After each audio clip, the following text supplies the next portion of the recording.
Sukuna is one of, if not the craziest villain in straight up all of anime. Like the first thing this 1000+ year old Unc ever does, and we can never trust the uncle, is steal a high school aged family member's body, then come out the gate screaming that he can't wait to absolutely violate a bunch of poor innocent civilians. He's a mental case who seemingly no one, not even the greatest sorcerers of the Heian era, were able to put down. When it comes to the current day Jujutsu Kaisen, and after defeating Gojo, rip the strongest, he got freaking cooked, Sukuna has had one of the craziest continuous battles ever. For what seems like years at this point, he's been in an ever-evolving battle with almost every sorcerer of importance that's, obviously still alive. In today's video, we're going to cover it all, from Kashimo to Miguel, all the way up until it gets a little bit more personal, just between Yuji and Sukuna. Of course, if you want more content just like this, then subscribe and also leave a like, as it really helps out with pushing my content to a bunch of new amazing people. Plus, if you have heard the news that Jujutsu Kaisen is ending soon, be sure to let me know your thoughts on the series in general down below, and once it does end, I'll be sure to cover both the Shinjuku Showdown arc in its entirety and the full story itself, including the first 2 seasons which I originally missed.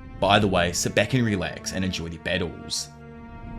Flashing up into the sky, we see that without any time for anyone to mourn or feel sorrow for Gojo's death, the one that came in to take his place against the King of Curses was no one other than the Thunder God, Hajime Kashimo.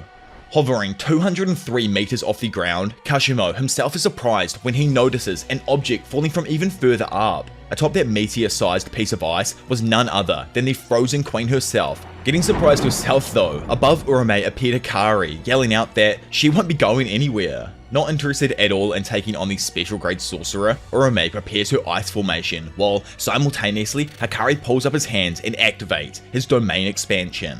Even though Hakari was able to trap the Ice Queen within his own domain, the large block of ice that she stood on kept plummeting towards the earth below. Down below, of course, was none other than the King of Curses, who began extending his hand towards the now melting iceberg. Now, like a torrential ocean wave, all of the ice melts into water under an endothermic reaction, allowing the one-handed demon to grab a certain object. So, remember back to when Yuta tried to show Sukuna love but absolutely failed? Well, in the end, and in a similar way to Mai, she used her innate technique creation to use her remaining curse energy to create a specific item. Now with this dagger-like item clenched firmly in the hand of the one that she used to love, it's revealed that what Yuta created was a replica of an ancient item Sukuna used to wield, the curse tool Kamatoke. This tool's ability seems to be one that allows the user to control some form of electricity. Within milliseconds of receiving the tool, Sukuna launches a blast towards his opponent, which, hilariously enough, is perfectly countered by the effects of Kashimo's own cursed energy. Speaking up now, Kashimo asks the King of Curses if he earned the title of the strongest, or was he simply born with unbeatable prowess? Not actually having a clue himself, Sukuna answers that he can't say much, but what he can say is that he was born accursed, an unwanted little wretch. Still in conversation, he asks how Sukuna is able to connect with others. How can he love those beneath him without knowing some kind of weakness? To Kashimo, it's something that he just can't comprehend. He was always surrounded by the most feeble and pathetic people, no more than dirt in the eyes of curse energy or pebbles of sand on a beach. In an attempt to understand him, he pleads for Sukuna to enlighten him. Is strength itself solitude, or is the endless search for greater power simply a burden the strong have to bear alone? Amused with just how greedy Kashimo is for asking about information on who he was, Sukuna chuckles, but lets him know that he'll teach him, so be sure to give him his best shot. Absolutely stoked for the chance of a lifetime, and something he has personally waited hundreds of years for, Kashimo bursts forth. Jumping up, he slams his staff down atop Sukuna, only for him to comfortably block with an electric burst before darting out of striking range. Activating his one-time use innate technique, Kashimo releases his awed-over mythic beast Amber and proceeds to shock Sukuna with a flurry of punches, sending him sliding back. Warping his body into an otherworldly form, Kashimo directs his face at his opponent and sends a blast of electricity that explodes upon contact with him. Joking that this form of his is far too loud, it's explained that Mythic Beast Amber transforms Kashimo's body into something else. I kind of think of it like Ino's Auspicious Beast technique, but instead of being an intermediary, Kashimo literally becomes one of these mythic beasts, warping his body with curse energy to resemble it, in this example, the Amber version. During the time this ability is active, Kashimo can use any phenomena that can be created by electricity, until his curse energy runs out. I just want to mention that this means it's possible Kashimo can travel at 90% the speed of light, or over 250,000 kilometers per second at this, point for a limited amount of time. Using this speed increase to his advantage, Kashimo takes Sukuna somewhat by surprise and sends a blast of sonic electricity into the ground directly below him. Instantly following this, Kashimo throws a fat right hook, connecting with Sukuna's face and sending him back, leaving him flattened upon the ground. It's explained that by activating this technique, Kashimo's agility increases. He can optimize the sound and tune out incorrect noises to match natural frequencies. If any object is sent at him, it's quickly vaporized due to the electromagnetic waves flowing off his body. Yet, once this technique concludes, and because of how badly Kashimo's body is being exerted with curse energy, he will crumble to dust and die. Using an effect of his own curse energy and having placed a positive charge on Sukuna when he hits him, Kashimo releases the negative one and sends a current of electricity that instantaneously connects with the King of Curse's already weakened body. So, apart from a reverse curse technique, Sukuna actually has a method of restoring his original body, one that he isn't able to abuse and can only use a singular time. A certain method that he'd been intentionally waiting to use since the beginning. This method was, like the other members of the Killing Game, resuming his transformation through means of incarnation. Activating his X-ray vision, Kashimo is able to analyze the slowly approaching demon. Without a doubt, what stood in front of him was perfection. When it comes to just how broken Sukuna actually is, everyone needs to realize that the reason he has extra body parts, and possibly even internal organs, is so that his hands remain uninhibited. Then, while performing a chant, his lungs remain free, and his heart isn't burdened by the added effects. All of these extra body parts provide Sukuna with an immense advantage over anyone else. He may be physically deformed, but that doesn't matter or impede him in the slightest. Instead, as I've mentioned, it adds to his potential. During the Heian period, Sukuna was armed with both his incredible strength and the curse tools known as the Supreme Martial Solution and Hiten. Hiten is supposedly the large trident-like staff that he wields that we've seen in some art and whatnot, whereas the Kamutoke that Yorizu created is most likely the recreation of the Supreme Martial Solution. With these items, Sukuna annihilated the Sun, Moon, and Stars squad, and the 5 Void Generals that served as guards to the northern Fujiwara clan. Then, on top of that, he decisively defeated the Abe clan's elite forces, which included Angels, whatever the hell that means, and the Deshi Pacification Squad, who themselves were composed of Sugawara clan members. Utterly blown away with the unreal achievements Sukuna was able to complete over his life, Kashimo can only fawn over how beautiful the Demon King's true form seems. Taking the offensive now, Sukuna rushes at Kashimo and manages to land a double right-handed body strike that launches the sorcerer up into the sky. Using the height to his advantage now, Kashimo shoots a blast of condensed electricity directly at his foe. Unconcerned, Sukuna with his second mouth begins chanting while simultaneously telling Kashimo that he should probably dodge the strike. Out of nowhere, Dismantle is sent forth and manages to slice the palm of Kashimo's improved mythic beast form. Instantly, the special grade sorcerer realizes that this is the same ability that was able to finish Gojo off, as it was a slash that cut the world itself. Standing there, absolutely jacked out of his freaking mind, Sukuna jokes that a fool once tried to teach him about love, yet she didn't even know what love was and was also insanely lonely.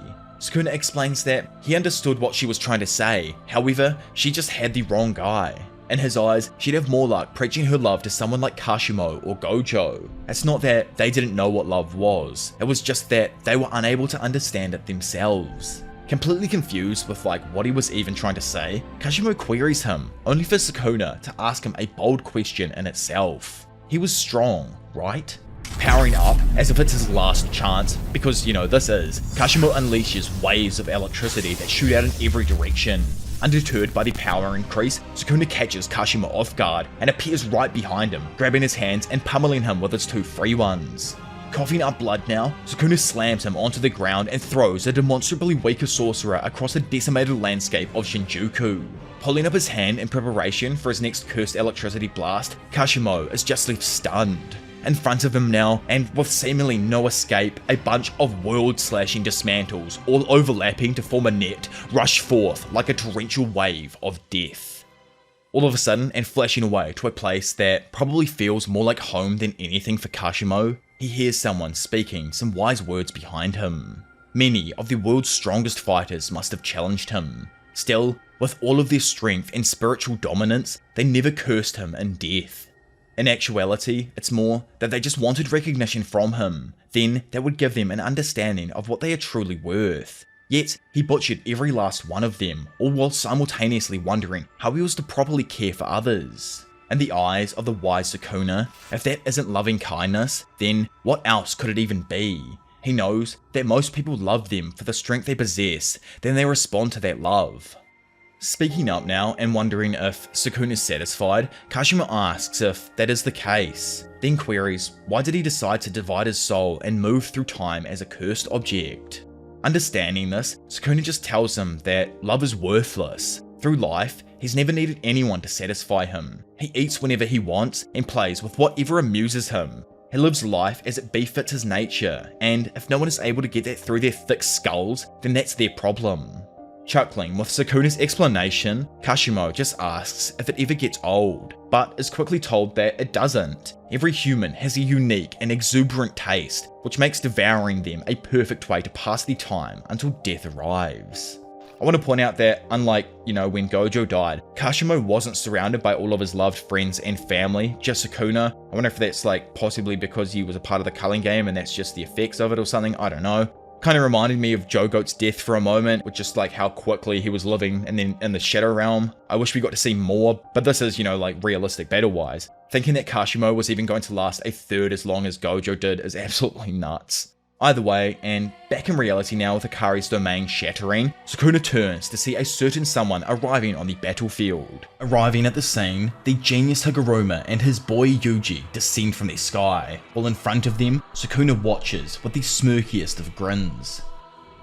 At an earlier time though, back when the Sorcerers were plotting prior to the Sukuna vs Gojo battle, the dog, bro was an actual demon, Kusakabe reiterated their Takaba backup plan. However, he points out he needs to return here as soon as possible. Their main issue is Sukuna. Even if it's an all-out battle, they still have to figure out who they're going to send in. Kashimo, being himself, points out how an all-out battle means everyone will be involved, yet he knows it's him who's rolling in first. Rebuking this though, Kusakabe says there would be no point in sending in people who have no chance of survival or ones that can't create an opening for others. When it comes to the merger itself, Kusakabe lets them all know he has a feeling Sorcerers will most likely be able to prevent themselves from being included. Even if Sukuna and Kenny end up getting their way, he doesn't think it's possible to survive the merger when the resulting monster is one that can wreak havoc on the planet itself. No matter what though, he feels like they at least have a few days before the merger might begin, even more possibly if Sukuna is the only one who survives the upcoming battles.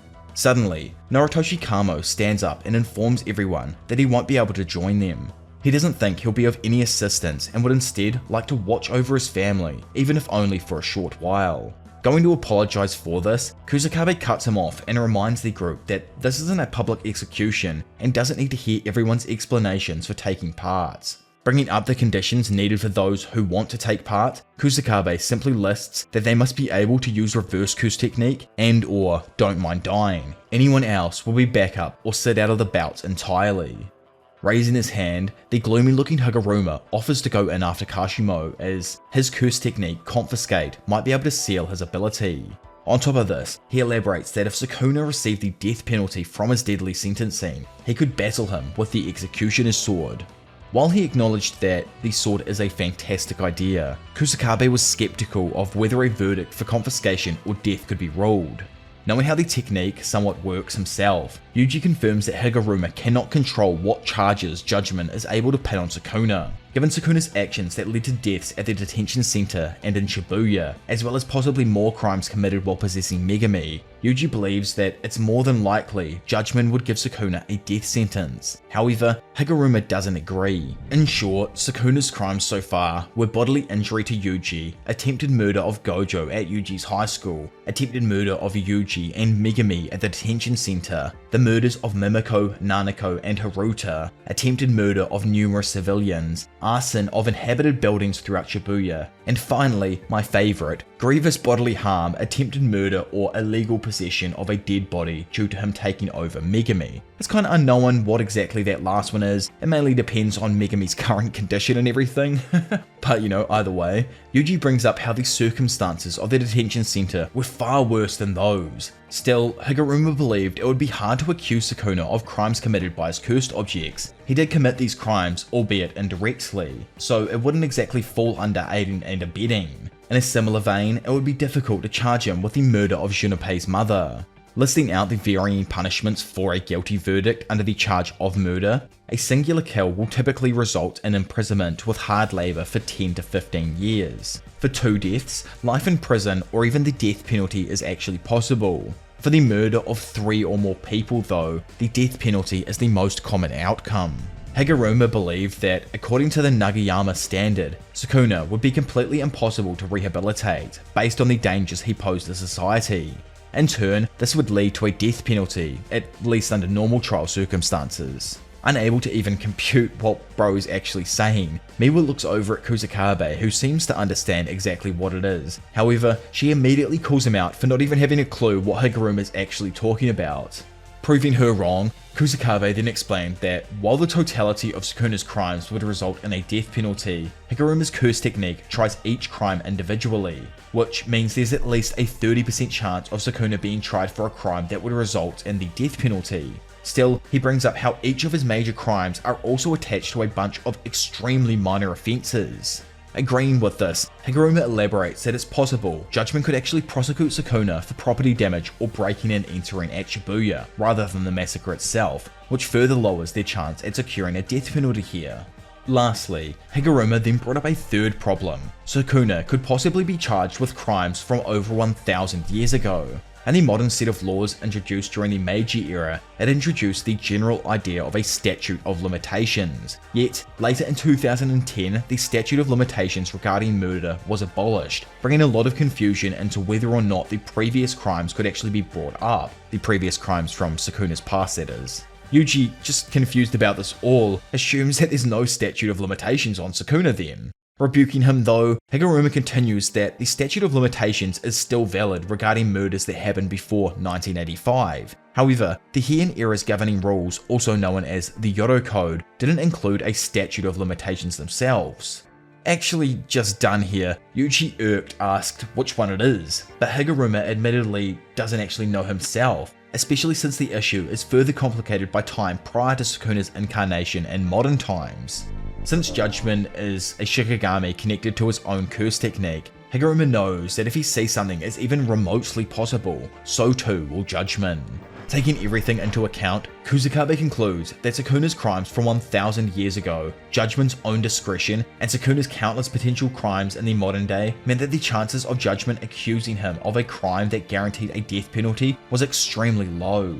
Nonetheless, Hakari thanked Higuruma for his willingness to participate, as even on the off chance confiscation worked, it would be of a great help to all of the sorcerers. However, Higuruma actually points out that he's still unsure if both of Sukuna's techniques would even be confiscated, since he's never been able to trial someone with multiple techniques.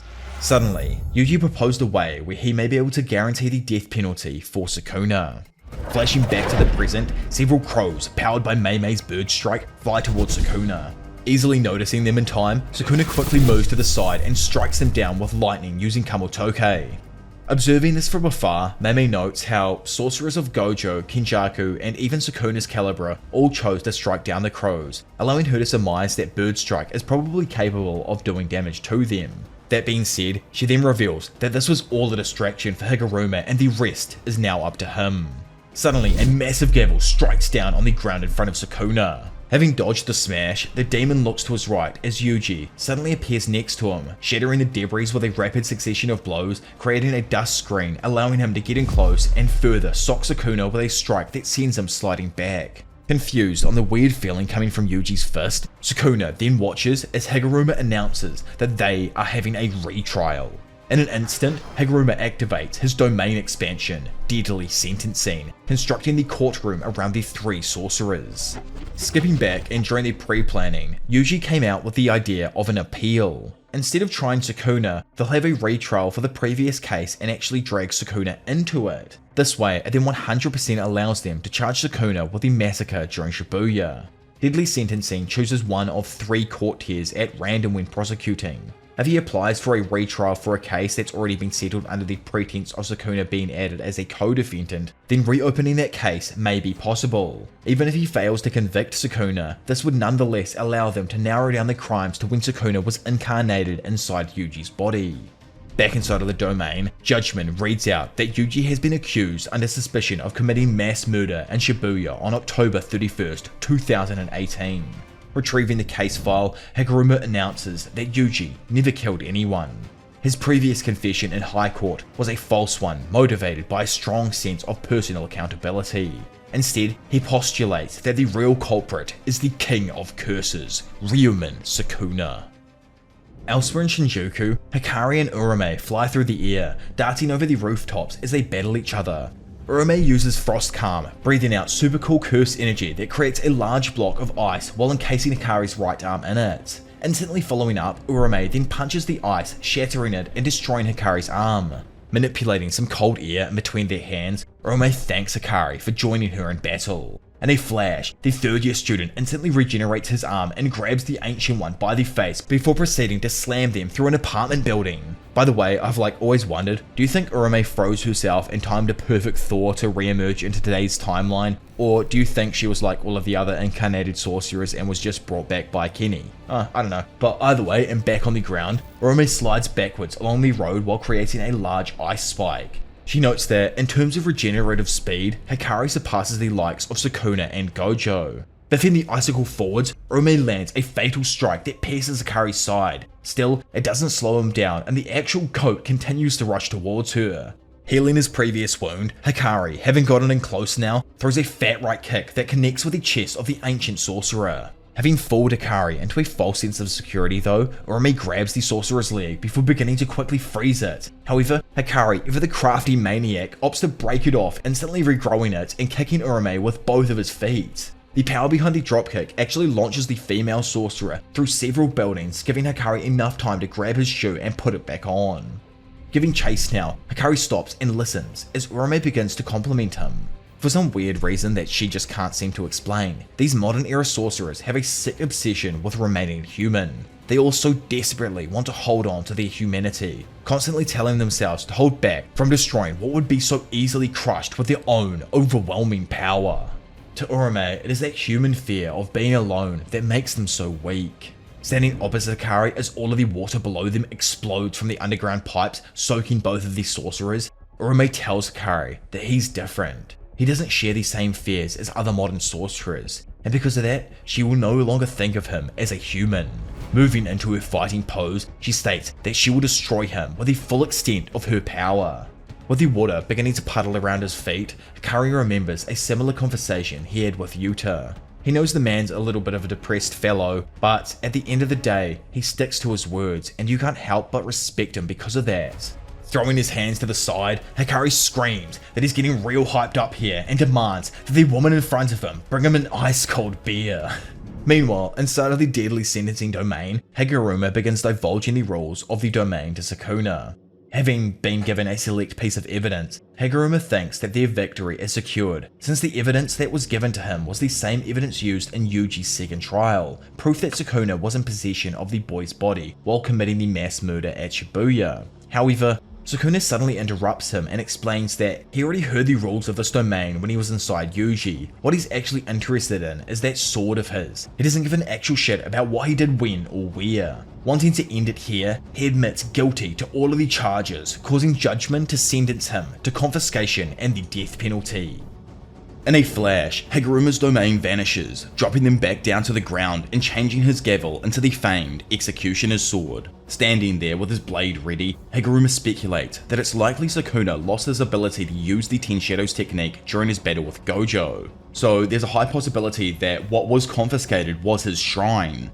Assuming that he doesn't have a curse technique anymore, Higuruma feels like he's now in complete control with his sword. With this one-shot chance at victory, the Jujutsu High Sorcerers could not afford to let this slip through their grasp, and in the same moment, they all sprang into action. Suddenly, Higuruma stops as he remembers Yuji's words to him. "Do you have a death wish?" As all of the sorcerers started closing in on Sukuna in the center, the only ones who realized that something was wrong with this seemingly perfect opportunity was Sukuna and Higuruma himself. Rushing forwards, a flurry of slashes suddenly slice into the lawyer and Kusakabe, bringing the duo closer to their incoming demise. Remembering that Sukuna wielded Kamutoke, Higuruma realizes that if the target of confiscation was already carrying a curse tool, then confiscation will take away that curse tool instead of their curse technique. Beating himself up mentally, Higuruma curses his inexperience. Not concerned, Kusakabe activates Simple Domain to protect himself from Sukuna's slashes. Sensing all those around, Sukuna notices that all of his opponents have leveled up their fundamentals in Curse Energy Strengthening. On top of that, yet not to the same degree as Domain Amplification, Kusakabe's Simple Domain somehow weakened his own technique. Meanwhile, Kusakabe, who was almost certain he was about to die, begins to speculate. He knows now that not all of Sukuna's slashes are capable of slashing through the world itself. It makes sense to him that he'd need to charge up the technique in some kind of way, or use a binding vow in order to expand the target of his technique. Kusakabe then breaks down each of Sukuna's techniques and summarizes that Cleave, a point-blank dismantle, and the enhanced dismantle cannot be defended against and will generally result in death. He wonders why Sukuna isn't also using his fire like he did back in Shibuya, but gives up on worrying about that for now, which I'm actually almost 100% sure is going to play some form of role later on in the battle. Either way, yelling out, Kusakabe checks up on Higuruma, who apologizes for being unable to confiscate Sukuna's technique. Fixating his gaze on Sukuna though, Kusakabe reassures him that robbing him of Kamutoke is good enough, and promises to put his own life on the line to protect him, since his sword is their best chance at currently defeating the King of Curses. Opposite them, Sukuna jokes that it's good they've upped their defenses, still, he's gonna actually go for their legs now. Jumping in though, Choso fires a piercing blood at Sukuna, however, before it even hits, he asks them for a race, suddenly vanishing from sight. Instantly, he then reappears behind Choso and pierces two of his hands through his body, fatally wounding him before tossing him aside and heading towards Yuji. Ino then appears above and biffs Nanami's blunt sword down at Sukuna. Still, he comfortably deflects the blade back into the air. Falling down and catching his sensei's blade, Ino slashes down at Sukuna with it. Despite blocking the blunt sword with his arm, Sukuna feels the strike being stronger than he initially expected.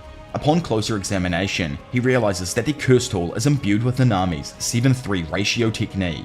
Unconcerned, he throws a fat kick that Ino just barely blocks with his sword, but nonetheless feels the heavy force from it as it sends him sliding away. Darting in from either side, Yuji and Kusakabe go to attack, but are quickly driven back by Sukuna's slashes. Jumping in over the back of his teammate, Higuruma slashes at Sukuna with his executioner's sword, but misses and is instead caught by Sukuna's grasp while being brutally pummeled. Grabbing him by the scruff of his suit and asking if the others think they can keep up, Sukuna tosses Higuruma across the battlefield and through buildings before giving chase. Boosting off in Cell's direction, Yuji screams for them to not let Sukuna get Higuruma alone. Up ahead, Higuruma catches his fall inside of a destroyed building. However, having gone like Mark 3 or something, Sukuna appears before him and unleashes slashes that cut apart the building. Back before everything actually kicked off in this fight here, Yuji informed the others that Higuruma's curse technique could be used to save Megumi. Explaining it himself, Higuruma says that those who were cut by the executioner's sword will die without exception. However, without fail, the target will be limited to the one sentenced. Judgment, throughout this series so far, has demonstrated the ability to distinguish multiple souls with an incarnated body, as seen with Yuji previously. In turn, killing Sukuna with the executioner's sword would allow them to somehow retrieve the sleeping, unharmed Megumi. Later that night now, Yuji asked Higuruma that previously mentioned question: did he want to die? Sitting there, Higuruma explained that he is a man who has been abandoned and abandoned the law himself. In the end, he wants to be the one who punishes himself. To do that, it's just like Yuji said, he wants to fulfill his role and then die in battle. Somewhat understanding where bro's coming from, Yuji agrees with the sentiment, but still felt that Higuruma should stay alive. Telling him to not say such ridiculous things though, Higuruma lets Yuji know that he's turned into someone who can no longer even look him in the eyes due to the guilt he carries. Back in the present, it is revealed that Higuruma somehow used domain amplification to neutralize Sukuna's slashes. Having awakened as a Jujutsu sorcerer only less than 2 months ago now, Higuruma's extraordinary growth with Jujutsu sorcery fascinates Sukuna. He wholeheartedly believes his talent, from the beautiful light that resonates from his lethal blade to his unbound depths of skill, even rivals that of Satoru Gojo.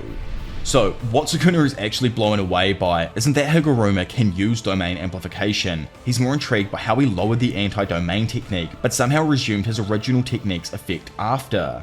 When Sukuna did this against Gojo, he had to pay close attention to only pause and not completely invalidate Maharaga's adaptation. He too is somehow managing to keep his sword lit between amplifications, and because of that, there is no doubt to Sukuna that this man is able to manipulate curse energy to a similar degree as himself. Fascinated, Sukuna asks if he is indeed Uraume Higuruma.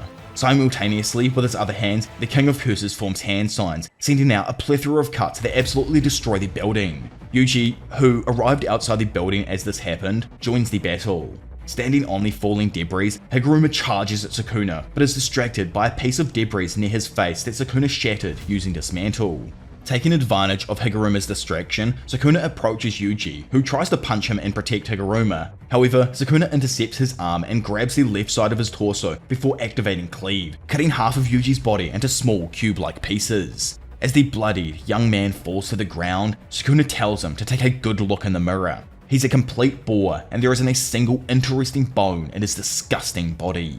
As the destroyed building collapses onto the ground, Sukuna and Higuruma emerge from the wreckage and continue their battle. Seeing Sukuna on the road above, Higuruma jumps up and tries to hit him with the Executioner's sword. Sadly, Sukuna is able to effortlessly dodge every strike and lands a few strikes that rock the newly awakened sorcerer himself.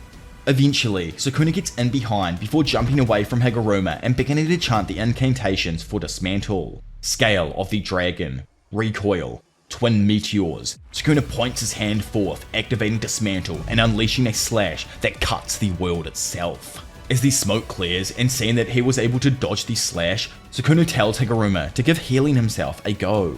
Higuruma tries to bear through the pain, but knows it's clear as day. No matter how cold-hearted he is, no matter how thorough his resolve may be, the pain is still unbearable. Watching him stand, Sukuna cuts off his other hand and slashes his legs, preventing him from moving forward. Threatening him, Sukuna tells the sorcerer that next it's his head he'll remove if he doesn't heal himself now with reverse curse technique. As Higuruma remembers his previous statement to Yuji and poses what his role really is, Sukuna is suddenly hit by piercing blood, though he once again comfortably blocks it with his arm and notes that it's the technique of the oldest cursed womb death painting. Seizing the opportunity though provided by the brief distraction, Higuruma immediately regenerates his right arm and heals his legs with a reverse curse technique and seemingly stabs Sukuna in the hand with the Executioner's sword. However, in a sick twist, the King of Curses reveals that he cut off his own hand milliseconds before Higuruma pierced it, but commends him for his effort nonetheless. In a flash, Sukuna activates Cleave on Higuruma, causing him to preemptively wince in pain and start to remember a conversation he had with Kusakabe about curses becoming stronger after death. In a moment of selflessness, Higuruma then tosses the curse inside of the Executioner's blade over Sukuna's shoulder, allowing Yuji to dive in and catch it. With Higuruma being slashed apart in that moment, he finally looks Yuji in the eyes and tells him that he has done all he can. Recalling Nanami's last words once more, Yuji gets gassed up and prepares to stab Sukuna in the back with the Executioner's sword. Sensing Yuji going to strike down on him with the Executioner's sword, Sukuna dodges out of the way. Glancing at his palm, Yuji watches the sword begin to lose its light and disintegrate, symbolizing the death of Higuruma. Not giving our boy any time to mourn, Sukuna delivers a few strong punches to Yuji and kicks him away, before following up with 2 Dismantle slashes that push him even further back. Staring at his regrown hand, Sukuna laments that although Higuruma died, Kamatoke was never returned to him. He also notes that Yuji's stomach, having been shredded into bits earlier by him using Cleave, has fully healed. Randomly appearing next to him, Sukuna then notices Kurara and Wee Wee nearby. Seeing Wee Wee wave a sheet over the trio, and the next instant, they vanish from sight and seemingly disappear from the battle, taking away Higuruma's body to safety. Unsurprised, Sukuna, just like myself, like we're so similar, surmises that Wee Wee's teleportation curse technique was also used to retrieve Gojo's body earlier, and wonders if they are transporting their bodies to Shoko.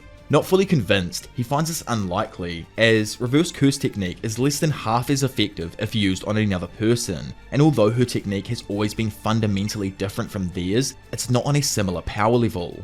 Glancing over, he knows that because of this, it means that in the last month alone, Yuji has managed to learn reverse curse technique himself.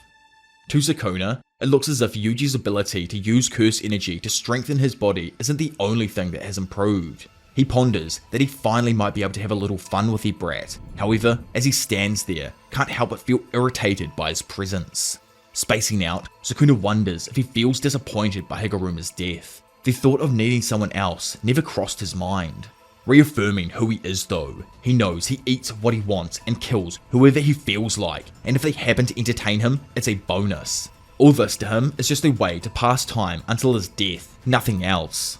Still, as he remembers the words he told Jogo, can't help but ponder why he now feels displeased when he sees others dedicated to an ideal, especially one which involves killing him. Those that all stand before him now are nothing but martyrs, willing to die for their own ideals, and yet he can't get over this irritating feeling. Men of a similar stature challenged him and existed 1,000 years ago too, so he questions if that means it's not them, but him who's changed over the past millennium. Seeing Yuji in front of him now, and coming to realize that this brat is the crux of all of these emotions, he starts to think even more. Unlike the strangers he killed 1,000 years ago, whose exaggerated reasons and ideals were only conveyed to him through their dying words that he did not understand, Sukuna is deeply aware it's now different because of the time he was forced to coexist in Yuji's body. No matter how many damn times he breaks him or destroys his spirit, he gets back up because he possesses an indomitable ideal. The idea that someone weaker than him can rival him with nothing more than the willpower to achieve the ideals is what truly irritates Sukuna. His own capabilities were simply too great. He wasn't bound by ideals like others, and in fact, hated them. That's the sort of human he was. Skipping away just to like my own thoughts and everything, I think that line there almost proves why Sukuna isn't even human anymore, or probably changed throughout the past at some point. It could have been like when he incarnated and everything, who actually knows. Plus, he slightly did mention something about when he was human in the previous wall of text there as well. And because of that, I'm just going to say it, I think it's fairly obvious that Sukuna is most likely a vengeful spirit, or something along those lines. Bro's face looks like a half curse is growing out of it. Who knows, it's probably something more than just a vengeful spirit, but I think it's along those lines, and I like the idea at the moment. A bright light suddenly appears in the sky above Sukuna, and he simultaneously declares that he will take Yuji's ideals and mince them into nothing but dust.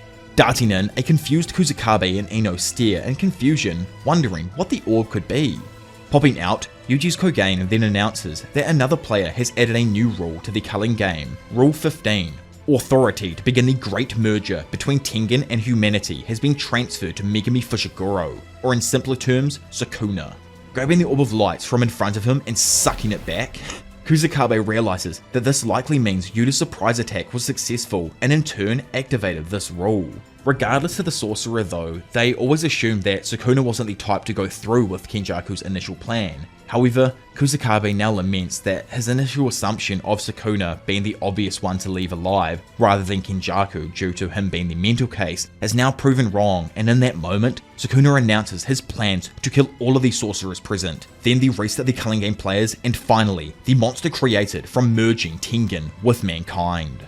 Suddenly, the ground beneath Sukuna collapses, and the GOAT, Big Boy Yuta Okkotsu appears back on the scene, bursting through the rubble and apologizing for his late arrival. Immediately, Sukuna channels curse energy into his hand and goes to strike Yuta, but the special grade comfortably blocks it with his katana. Demanding that he put up a good fight now, Sukuna taunts him and declares that if he doesn't, everyone he wants to save will die. Beaming into reality, Rika appears and slams Sukuna into a nearby building with her hand, while angrily asking who the hell he thinks he's talking to. Holding up her hand, the King of Curses smiles as he greets the Queen in all her overwhelming presence.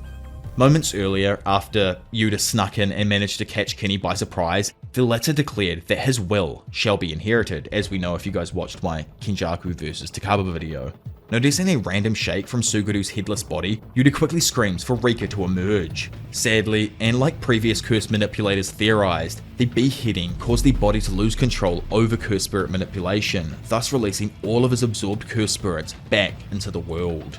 As the swarm of cursed spirits bursts out of the forest and rushes onto the bridge, Rika appeared before them and begins to melt away their numbers. Up in the sky, a monolithic black mass attaches itself to Kenjaku, allowing him to request that his Kogain add a new rule to the culling game. Then, obviously, just as we saw over in the other colony, Kogain subsequently accepted and added the new rule.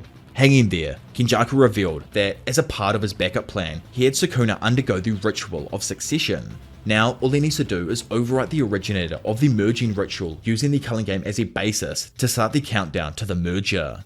Examining the mass connected to Kenny though, Yuta notices a fetus-like creature inside an orb which he immediately guesses is most likely Tengen. In a flash, the thing quickly bursts out of the orb and flies towards Sukuna's location in Shinjuku. In response, Yuta immediately leapt at Kenjaku, finally killing the brain and bringing his body swapping to an immediate end. With a smile, Kenjaku admitted that while it didn't make up for his wasted century, he was glad that he got to fool around with Takaba in the end. He then told Yuta before he passed that it was their turn next, and he guarantees him that it will surely be interesting. Now returning to the damaged landscape of Shinjuku, Yuta and Rika stare down at the King of Curses. Seeing his hand begin to smoke, Yuta theorizes that Sukuna's reverse curse technique is returning, and now it's only a matter of time before he can also use his domain. Blaming himself for Higuruma's death and the failure of the plan, Yuta tries to convince himself that Rika was needed to deal with the release of the cursed spirits back at the bridge. In a flash, Yuta then vanishes, with Rika in combination obstructing most of Sukuna's vision with her body. In turn, this allows a hidden Yuta to thrust his katana through the curtain-like substance in an attempt to skewer the demon. Dodging out of the way of the sword, Sukuna easily grabs it, making Yuta realize that he's surrounding his body with miniature chainsaw-like slashes to avoid directly touching the blade. Releasing the katana, the duo then close in and attack Sukuna simultaneously. Fending off the cursed spirit with two of his hands, Sukuna is left open to a gut punch from Yuta, causing the mouth on his stomach to cringe with pain. Snatching back his blade out of Sukuna's grasp, Yuta then swings at him, who manages to quickly duck out of the way and catch sight of Rika wielding a freaking vending machine and rushing towards him. Blocking the unit as it's then thrown at him, Yuta tries to close in, but Sukuna also successfully blocks the strike from behind. Admitting that he is only making excuses for himself, Yuta wanted to be the one to defeat Kenjaku with his own hands, and because of that arduous decision, he created this situation. It's all his damn fault, and because of that, Yuta resolves to make up for his faults by activating his domain expansion, authenticity, and mutual love. Reacting to Yuta's domain of innumerous swords that cover everything in sight, Sukuna immediately uses Hollow Wicker Basket, neutralizing the domain's sure hit effect. Snatching one of the blades from the ground and whipping his body towards Sukuna, Yuta goes to strike him, however he blocks with one of his arms. Spotting a crack appear on the blade, then Icebreaker suddenly activates, sending the King of Curses flying back. As the katana shatters into nothingness, Yuta vows with himself to finish everything here within his domain. Beginning to stand up and revealing that he was indeed struck in the head by Yuta's previous attack, Sukuna understands what it is their second plan is. Thanks to having incarnated in Megami's body, Sukuna knows that Yuta's innate technique is copy. So, in turn, they want to keep half of his mouths and arms busy, constantly having to keep up Hollow Wicker Baskets. Then, the big goat himself, Yuji, will dive in and deliver a strike that vibrates one's soul, and tears Megami from the abyss he currently dwells inside. Yuta's domain, authenticity, and mutual love allows him to imbue one of his copy techniques at random into the domain's barrier as its sure hit effect. Every other of his curse techniques are then randomly stored within the katanas in his domain's environment, which only he can access.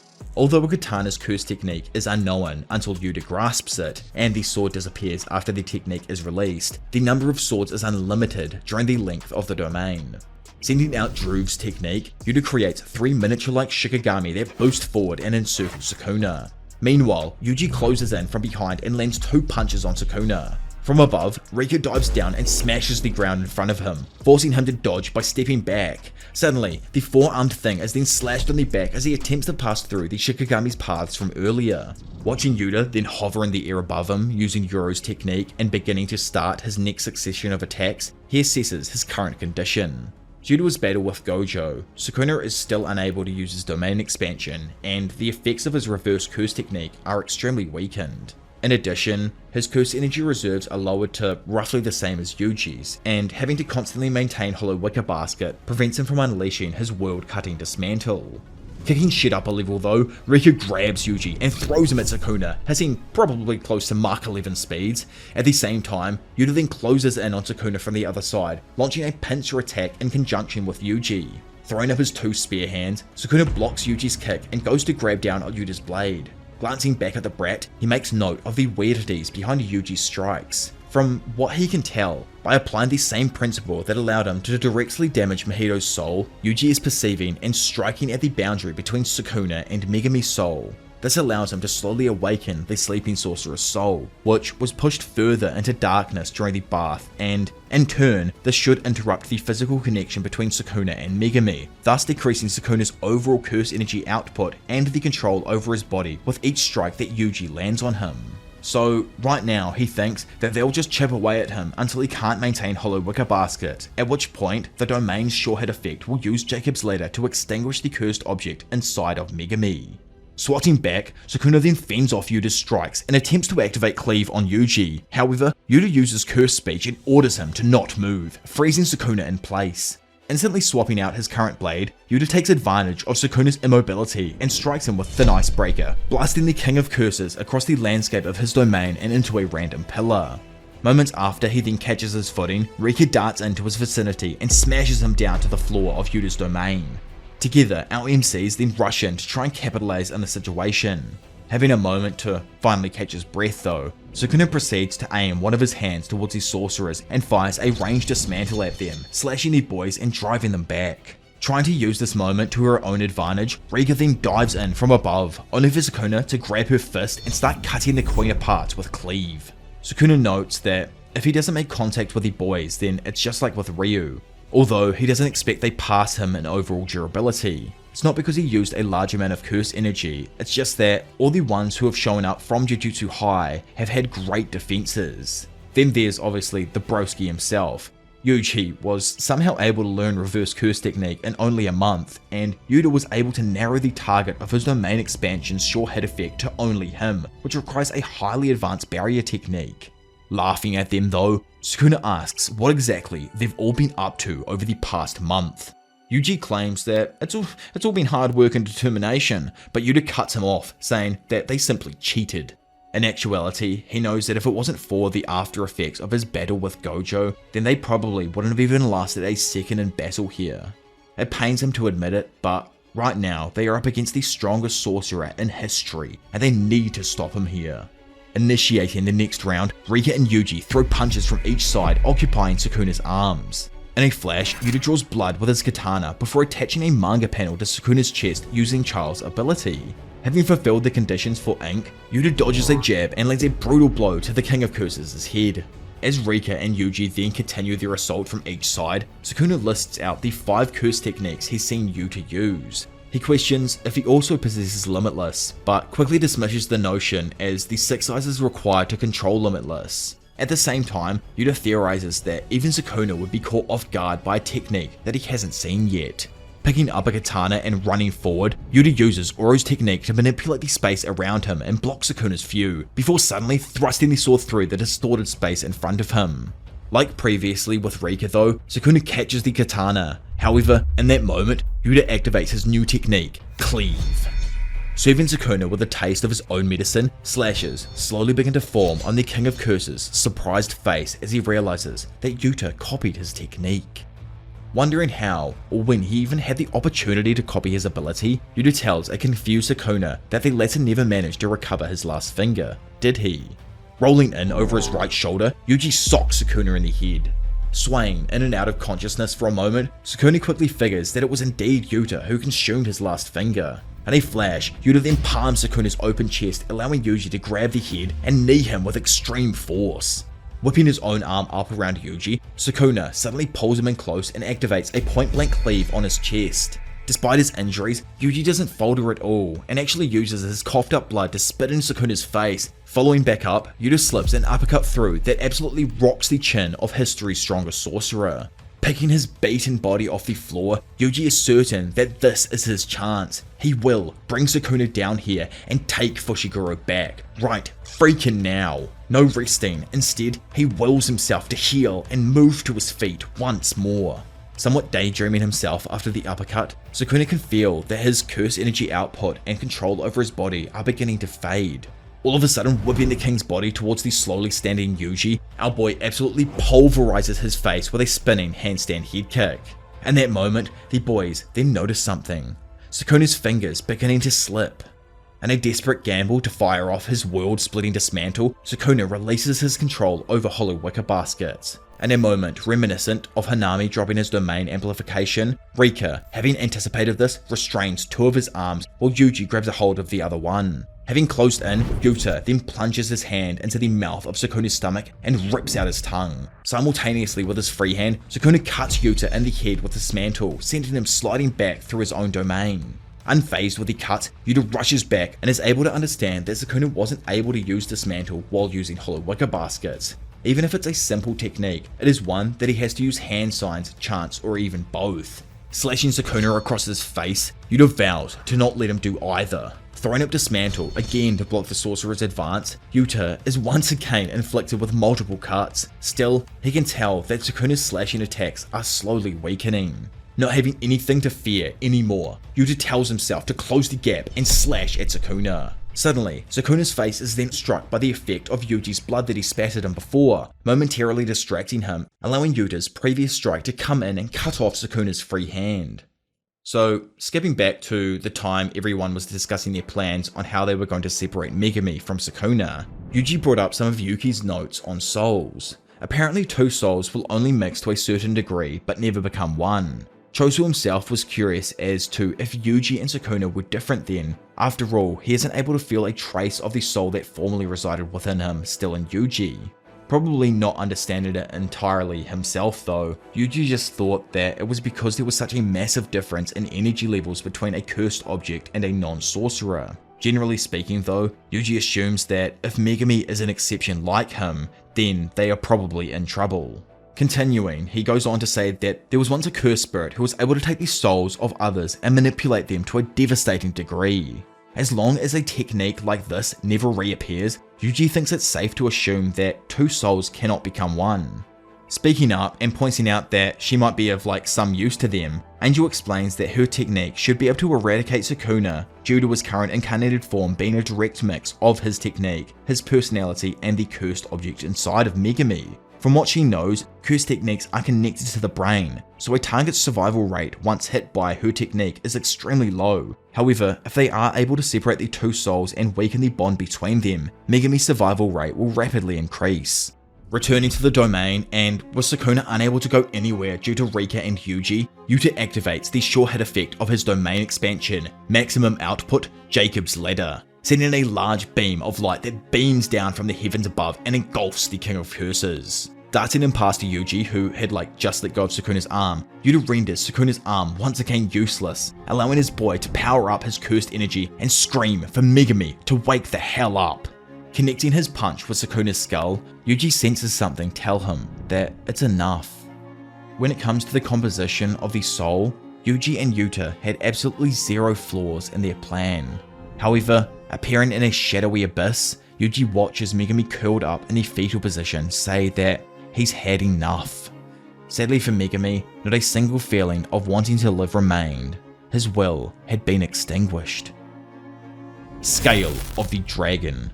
Recoil. Twin Meteors. In reality, Sukuna, having taken all this damage, still unleashes his world-cutting dismantle, slicing Yuta in half and shattering his domain expansion. Suddenly, Sukuna gasps, eyes stunned. To him, this was a strategy common of Jujutsu sorcerers, a mediocre plan that, under normal circumstances, could have easily been avoided. Seeing the soul-split katana sticking out of his chest, Sukuna looks back to see her, the one and only Maki, holding onto her blade, having successfully launched a surprise attack.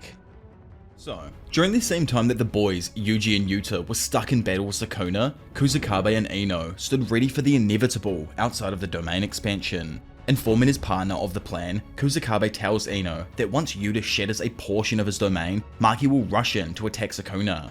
Ino questioned if it was a better idea to send more people in, but Kusakabe rejected the idea as any additional fighters will alert Sukuna and spoil Maki's sneak attack.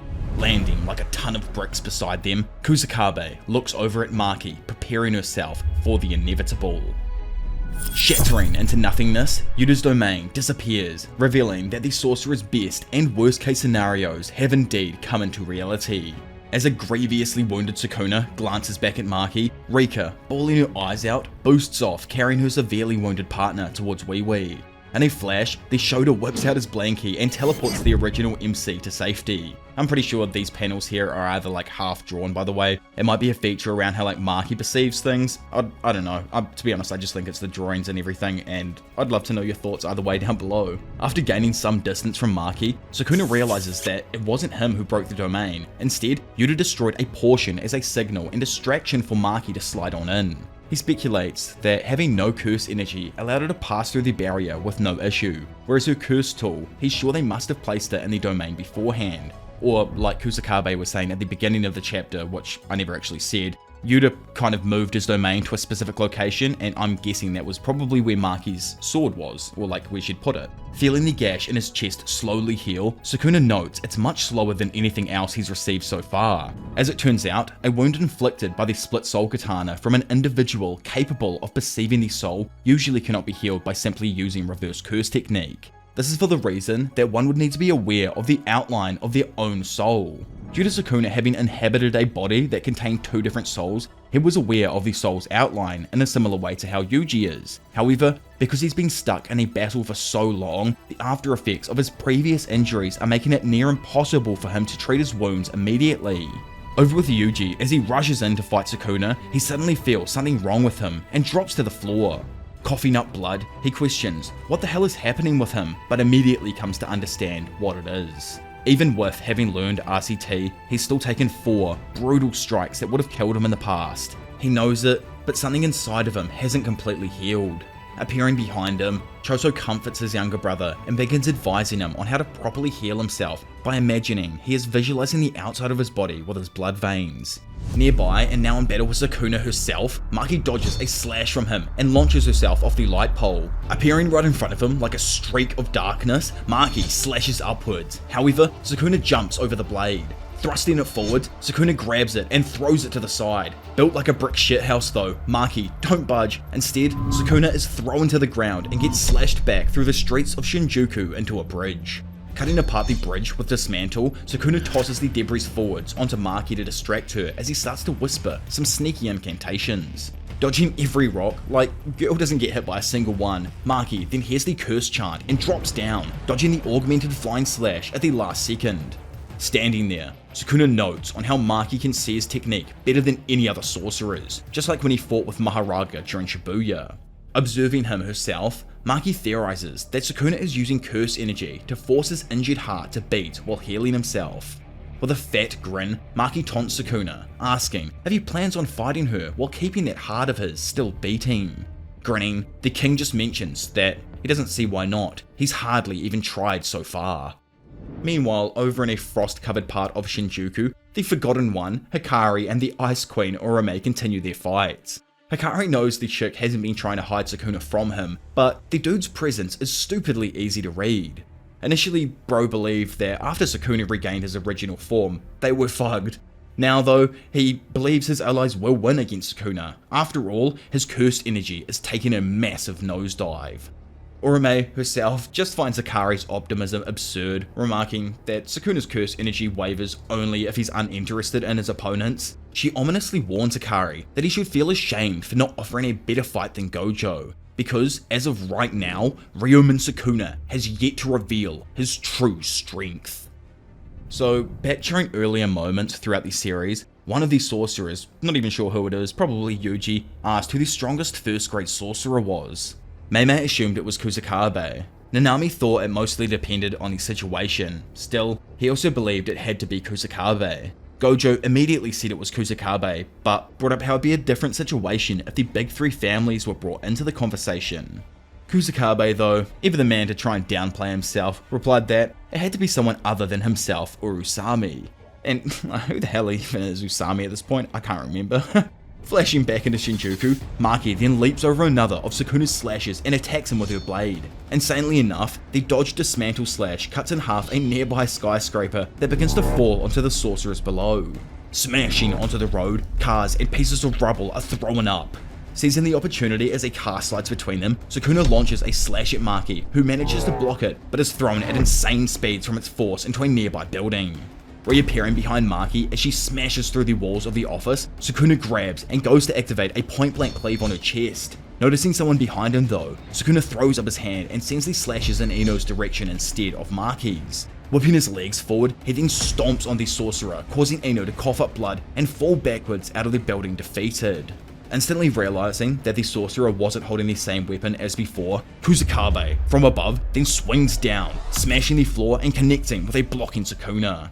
Disappointed because, obviously he could see that Sukuna somehow saw through his plans, Kusakabe is then tossed to the side as Maki, traveling at body-altering speeds, blasts Sukuna through the wall behind him.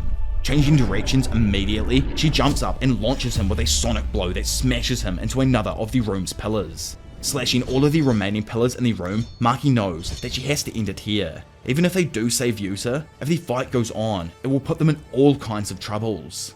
Hajime Kashimo, Hiromi Higuruma, and Yuta Okkotsu. Following the death of Gojo, all those that represented the peak of strength stood before Sukuna, bearing their own fangs. Even still, they amounted to nothing more than a simple starter. The one who has truly roused his hunger was her, Maki Zenin, the one who had abandoned Jujutsu sorcery by means of a heavenly restriction as the only other person to have made Sukuna feel this excited for battle. Kicking out every cut pillar in an attempt to drop the building on him, Sukuna vanishes from sight. All of a sudden, he grabs Maki by the face and activates a point-blank cleave, slicing apart the building and brutally cutting the left side of Maki's face. Unlike Yuji, Sukuna can tell that Maki has shaved away everything until nothing but pure emptiness remains. Looking at each other, Sukuna screams that at its very core, sorcery is skin and flesh. Yet, somehow Maki, with a body of marrow and bone, seems to deny the very existence of what it means to be a sorcerer. Blocking a thundering strike from Maki, he continues that sorcery or bone. The outcome of this current bout will prove what is truly worth developing. Surprised, Maki sees that Sukuna stopped his reverse curse technique and isn't even healing himself anymore. Grabbing a hold of her blade and powering up his fist though, Sukuna announces that, well, this is a first, she is the only one who has ever forced him to use this. Throwing his fist into Maki's stomach, Sukuna lands a brutal black flash that reverberates throughout our girl's core and sends her shooting off the overpass. Watching from a hole in a nearby building, Kusakabe can't believe what he's seeing. He's the only one left. He can't tell where Yuji or Choso is, and he knows for goddamn sure Mei isn't going to help now. To be honest, he was just planning on running once it was obvious they had no chance. Now that they've come this far though, he thinks that he has no other choice. Looking down at the cursed freak, he questions if this is really about to happen. Kusakabe vs Sukuna. Not hesitating, Kusakabe enters his new shadow style simple domain stance, using the evening moon sword drawing technique. Watching this, Sukuna questioned why he'd used that technique on a flying slash type ability. As an anti-domain and anti-barrier technique, a simple domain is able to negate a sure hit effect, but not the curse technique itself. Watching the king's hand flick forth in preparation to let his slashes loose, Kusakabe knows that within his simple domain, his curse energy output will get a boost, whereas the power of Sukuna's abilities will weaken, but not completely neutralize. Seeing a few slashes appear right in front of him, Kusakabe blocks them and notes that due to how he can incorporate his own body programming into the simple domain, it allows him to intercept anything that enters the area immediately. He thinks that it'll be interesting since he can more or less read Sukuna's slashes by focusing on his movements or curse energy sparks. Throwing up his blade, Kusakabe suddenly blocks another attack, which in turn continues on to cut up the bridge railing behind him. Rattled by the surprise attack, bro knows it's because he activated his technique without even flinching. Speaking up, Sukuna then asked if he knew what was about to happen. Sweating, Kusakabe easily deduced that he plans on releasing a world-splitting dismantle. So remember how they were talking about Kusakabe's strength previously, just a chapter or so back? Well, continuing on with that convo, Mei said that in terms of raw strength, she'd put herself or Nanami above him. Nanami wouldn't say he can visualize Kusakabe winning a bout, it's more that he just finds it so hard to imagine him losing. Not only has Kusakabe mastered the sword, but he has an abundance of technique variations. He's capable of utilizing barrier techniques and has an almost infinite knowledge of Jujutsu, which serves as a base for his greatest strength, his analytical ability and power of reasoning. One would almost compare him to a handy Swiss Army knife, the type of sorcerer you would wish to accompany you to a deserted island. Getting another cameo now. Gojo then appears. Like, bloody Gojo and Nanami at this point are getting more screen time in the afterlife than freaking Hakari vs Uraume is. But either way, he comments on how Kusakabe's simple domain is an ace in the hole in its own right, since he doesn't need to make a binding vow to use it. On top of that, what blows the bondage boy away more is the manipulation he has over it and the range he can extend it out to. Back in Shinjuku, Kusakabe blows up the range of his simple domain, stunning Sukuna and stopping him from charging up his cursed energy or expanding his cursed technique's target. So, interestingly enough, the new Shadow Sword Draw is, at its core, a counter technique used to draw in the opponent. When it comes to Kusakabe though, he's just so freaking broken that he can bring his opponent to him by expanding the overall range of his simple domain. In Jujutsu Sorcery, an individual capable of achieving grade 1 with no curse technique attacks not with their brain, but their spine. They think outside the box at all times and are never to be taken lightly. Unleashing his blade, Kusakabe launches a flurry of insanely fast and direct slashes that cut away at the King of Curses. Noticing that his sword is snapped, Kusakabe whips off his overcoat, distracting Sukuna and allowing him to land a brutal set of punches. Slashing his coat in half, Sukuna can only watch as Kusakabe kicks him with a fat head kick and sends him shooting through a set of overpassing bridges. Catching up to him, Kusakabe leaps into the air and strikes Sukuna with a plethora of chest hits. Questioning what the hell he's up to, bro knows that he'd never usually try this damn hard. Deducing that it's because he still owes Big Yaga one more favor, he stops himself and points out that he's not even here anymore. So maybe it's more or less because of that exact reason. If he were alive, Kusakabe doubts Yaga would ridicule him if he avoided putting his life on the line and didn't fight. He'd never stop him from seeing his little sister and Takeru either. However, if he did find out he left, he might look a little sad. Not because he didn't put his life on the line, but because they wouldn't be able to fight by each other's side. Mei, Gojo, and Nanami all say that this is exactly why they all pick Kusakabe as the strongest grade 1 sorcerer. Despite constantly complaining about everything he does, not a single person can deny his intellectual integrity. Bringing the question regarding the strongest grade 1 to an end, Gojo, Nanami, and Mei say that it's all because he's a kind person. Floating above in the streets of Shinjuku, like the honored one of tax evasion, Kusakabe tells himself it isn't time to be overthinking. If he dies here, Sukuna will kill Miwa and all of the other remaining players. Landing back in front of the king and snatching his broken blade from the ground, he knows he needs to fight with his life on the line, just like everyone else so far. Pointing the broken blade at him, he asks himself what kind of adult he'd be if he didn't charge towards his death for those younger than him. Activating the new shadow style Moonlight Veil technique, Kusakabe applies curse energy to the broken blade and stabs the King of Curses with it. With a smile, Sukuna notes how aiming for his heart was a good idea. However, having caught the blade with his hand, he says it was so damn obvious though. GKY man. Moments later, we see Kusakabe having collapsed onto the floor with 2 massive slashes covering his chest. Running over, Wee Wee whips out his blankie and prepares to teleport him when all of a sudden, Sukuna appears right behind him. Calling him bothersome, the king goes to wipe his ass from existence when suddenly Wee Wee and Kusakabe vanish. Looking up from the sidewalk, Sukuna jokes at how tedious these new faces are becoming.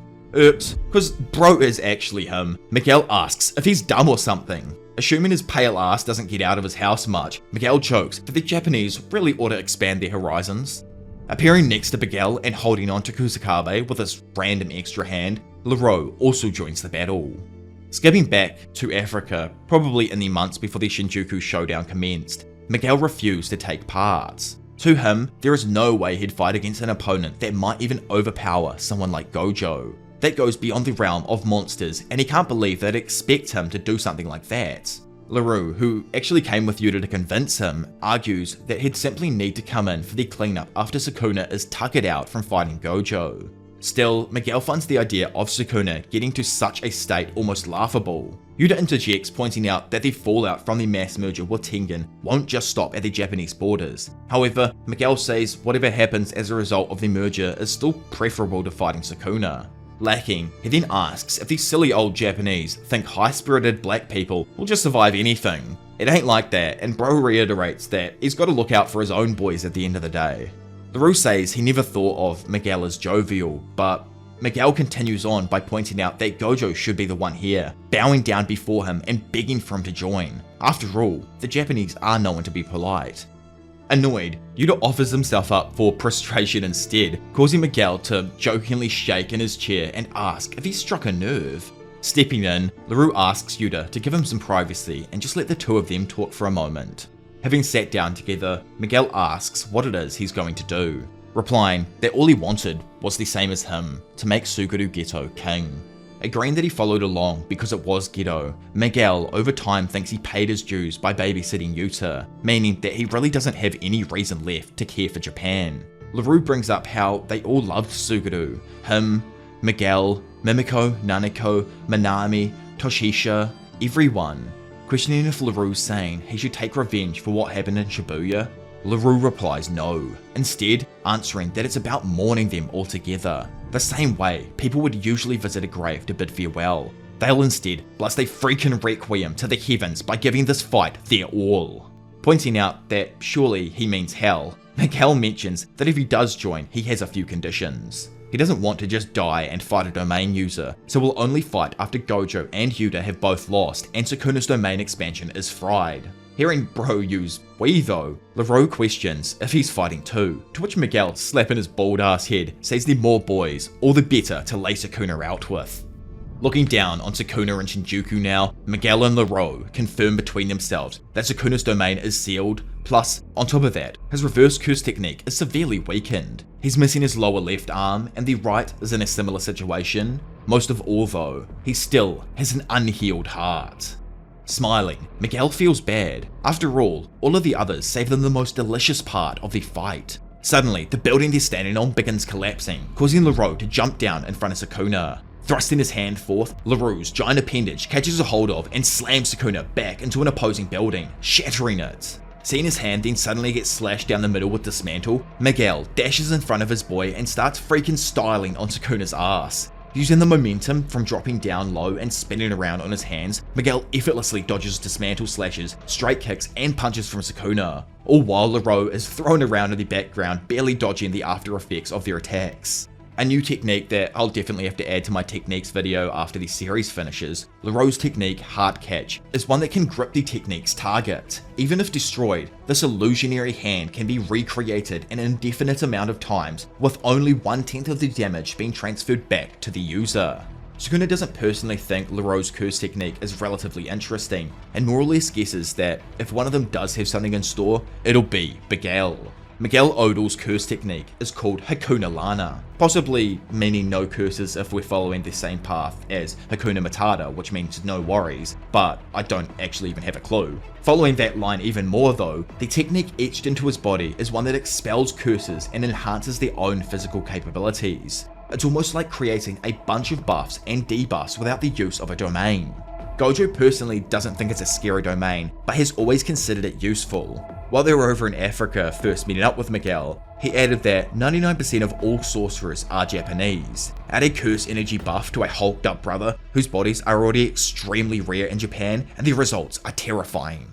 Having overheard what Creams was going on about, Miguel tells him that he's been hella racist. He's special because he's him, and not because of the colour of his skin. Moving past Gege spitting facts for a moment there through Miguel, Yuta asks if Gojo's use of the word frightening also applies to him. Not exactly sure if he can make sense of this, Gojo says that if he and Miguel fought bare knuckles with no curse techniques and only curse energy enhancements, he'd win the marathon, but Miguel would crush on the sprint. Returning to a stunned Sukuna, Miguel parries his two remaining good hands and lands a brutal strike on the already wounded chest. Choso, like a demon of darkness, appears behind Sukuna and shoots a piercing blood that the king just manages to evade. Picking up, like, dude's actually head glitching here, Sukuna throws 2 slashes that force Choso back, but bro still manages to block them. Raining down from the glass ceiling, Yuji Itadori lands a floor-shattering 2-handed hammer fist that forces Sukuna down to his knees. As Sukuna laughs, seeing Yuji again, we learn that the world-severing dismantle must be activated with the same hand signs used for Malevolent Shrine, called Inmaten. Due to Sukuna only having the one free hand before his transformation, he was forced to impose a binding vow to the activation conditions for all preceding uses of the slash in order to originally cut Gojo. In the present now, and on top of this Inmaten hand signs and chance being needed, the accuracy of the technique has to be directed with his hand. In a violent flash, the 2 left arms of Sukuna are suddenly sliced off. Stunned because he didn't actually expect her to return, and even after eating a black flash, she, Maki, still lives and has returned to the fight. Boosting in, Yuji knows his twin can't complete hand signs with only one, and his reverse curse technique isn't working at all. He thinks maybe, since it's all coming together and everyone's hard work is finally paying off, they can win. However, at that moment, Sukuna, like pro is actually feeling himself, lands a second black flash on Larue. For those confused as to why this is devastating for everyone, well, after Gojo landed his second black flash, he managed to restore his lost cursed energy. This here is now the exact same case with the King of Curses. Skipping away though to another freaking Gojo cameo, like the screen time he's getting right now is imposterous. Either way, he's now seen teaching the youngins about why he can't just unleash a black flash whenever he wants. Like, he's got the 6 eyes, so surely he could. According to the text spots though, a black flash is a distortion of space between the fist and cursed energy that strikes real damn quick, like we've all been over the explanation before. Gojo though finds that the definition given was too vague, and the technique itself is influenced by a number of factors. For one, if he loaded up his fist with cursed energy and threw a punch, 3 outcomes could occur. 1. The fist is strengthened. 2. The cursed energy crashes into his opponent. Or the third, a mix of the previous 2. Timing isn't the only determining factor. It is a toss-up depending on the blend of the environment, the user's physical condition, the opponent's cursed energy, and even humidity and air temperature. To put it simply, there is no correct answer to unleashing a black flash. For Gojo and pretty much anyone else, it comes down to complete luck of the draw. This is why a grade 1 like the GOAT Nanami had a higher consecutive black flash record than Gojo. That being said though, the power difference between them is still large. Gojo's output is higher and he takes opponents out quickly, so it makes landing consecutive black flashes almost impossible for him. Back in Shinjuku now, all of the sorcerers begin analysing the current situation. Including the black flash landed on Maki, Sukuna has landed 2 so far. They all also assume he might have regained his curse energy output like Gojo and is about to pick the momentum back up once more. Simultaneously, everyone then launches a combined attack. Choso kicks up a railing, allowing Yuji to grab a hold of it and slam it into the wall behind Sukuna, trapping him there. Immediately leaping above him, Choso fires a point-blank supernova that the king somehow manages to avoid. Boosting through the stores next to him, Maki, who was tracking him, bursts through the glass entrance and attempted to stab the demon through the chest once more. Catching her blade, the two exchange a flurry of quick blows, stunning Choso with how they're using the air as footing in itself. Smiling and warping up his curse energy, Sukuna hits Maki with his 3rd black flash, sending her crashing back through a building severely injured. Flicking his hand forth, Sukuna turns his attention towards Choso, who unleashes a volley of supernova attacks. Suddenly, a slash cuts through the smoke on its way towards Choso. Boosting past his own slash and grabbing a hold of Choso, the demon whips his hybrid ass into the wall behind him. Throwing up his hands, afraid of the inevitable, Choso is struck in the chest by Sukuna's 4th black flash, absolutely destroying the wall behind him. Not done though, big bro Choso grabs his arm and has his blood harden around Sukuna's hand, trapping him. Socking Sukuna's cursed face with one of his trusty right hooks, Yuji sends him sliding away from his older broski. Gassed up, Choso knows that no matter how strong Sukuna is, Yuji's blows will weaken him and cause him to lose control of his body. Close by and picking up his boy, Miguel told him that it was time to dip, but Larue refused as he believed there was still more he could do here. Bursting through the entrance of a store, Sukuna delivers a gut punch to Yuji, blowing out the right side of his torso. Grabbing the brat by his collar, Yuji somehow quickly switches things up and pulls Sukuna in close before leaning back and aiming up a point-blank piercing blood on the demon's head. Laying in a heap of rubble, Choso is aware Yuji is currently unable to use conversions effectively, making his shots inaccurate. Screaming out the words are needed for piercing blood, Yuji headshots the left side of Sukuna's face, who in turn throws up his hand and slashes Yuji's shoulder, pushing him back. Immediately getting to his damn feet, Yuji sends curse energy into his fist, preparing for his next strike. With a few feet gap between them, Sukuna, in a similar moment to Mahito, sensing the inevitable, felt the same premonition of an incoming black flash. Randomly, then having his eyes change to hearts, what truly caught him off guard and forced Sukuna to look in the other direction was Larue using his curse technique. Screaming out that it isn't just bodies he can grab with Heart Clutch, Larue elaborates on how once they've got a hold of someone, they can even grab their heart. Stunned, and with his attention completely diverted, our GOAT, the MC, showed that freak up. Within the next 0.0001 fractions of a second, Yuji unleashed a huge black flash that connected with Sukuna's previous wound, cracking the entire structure behind him and sending black sparks flashing off in every direction. The one who unleashed his true potential with a single blow beneath the scattering sparks of a black flash was him, an awakened Yuji Itadori. So skipping back to an earlier moment in the series, and initially after running away from Yuji and Maki, Uraume atop a building asked who Yuji Itadori actually is. Sukuna explains that as far as he knows, he's Kenny's creation. As for his lineage, he doesn't exactly know. Uraume points out how they felt a similar vibe coming off Yuji. She laughed in his face, but it was a vibe that was obviously not from the time Sukuna spent inside of him. Guessing that it's likely Kenjaku's thing, Miguna knows he wouldn't create a kid for no reason.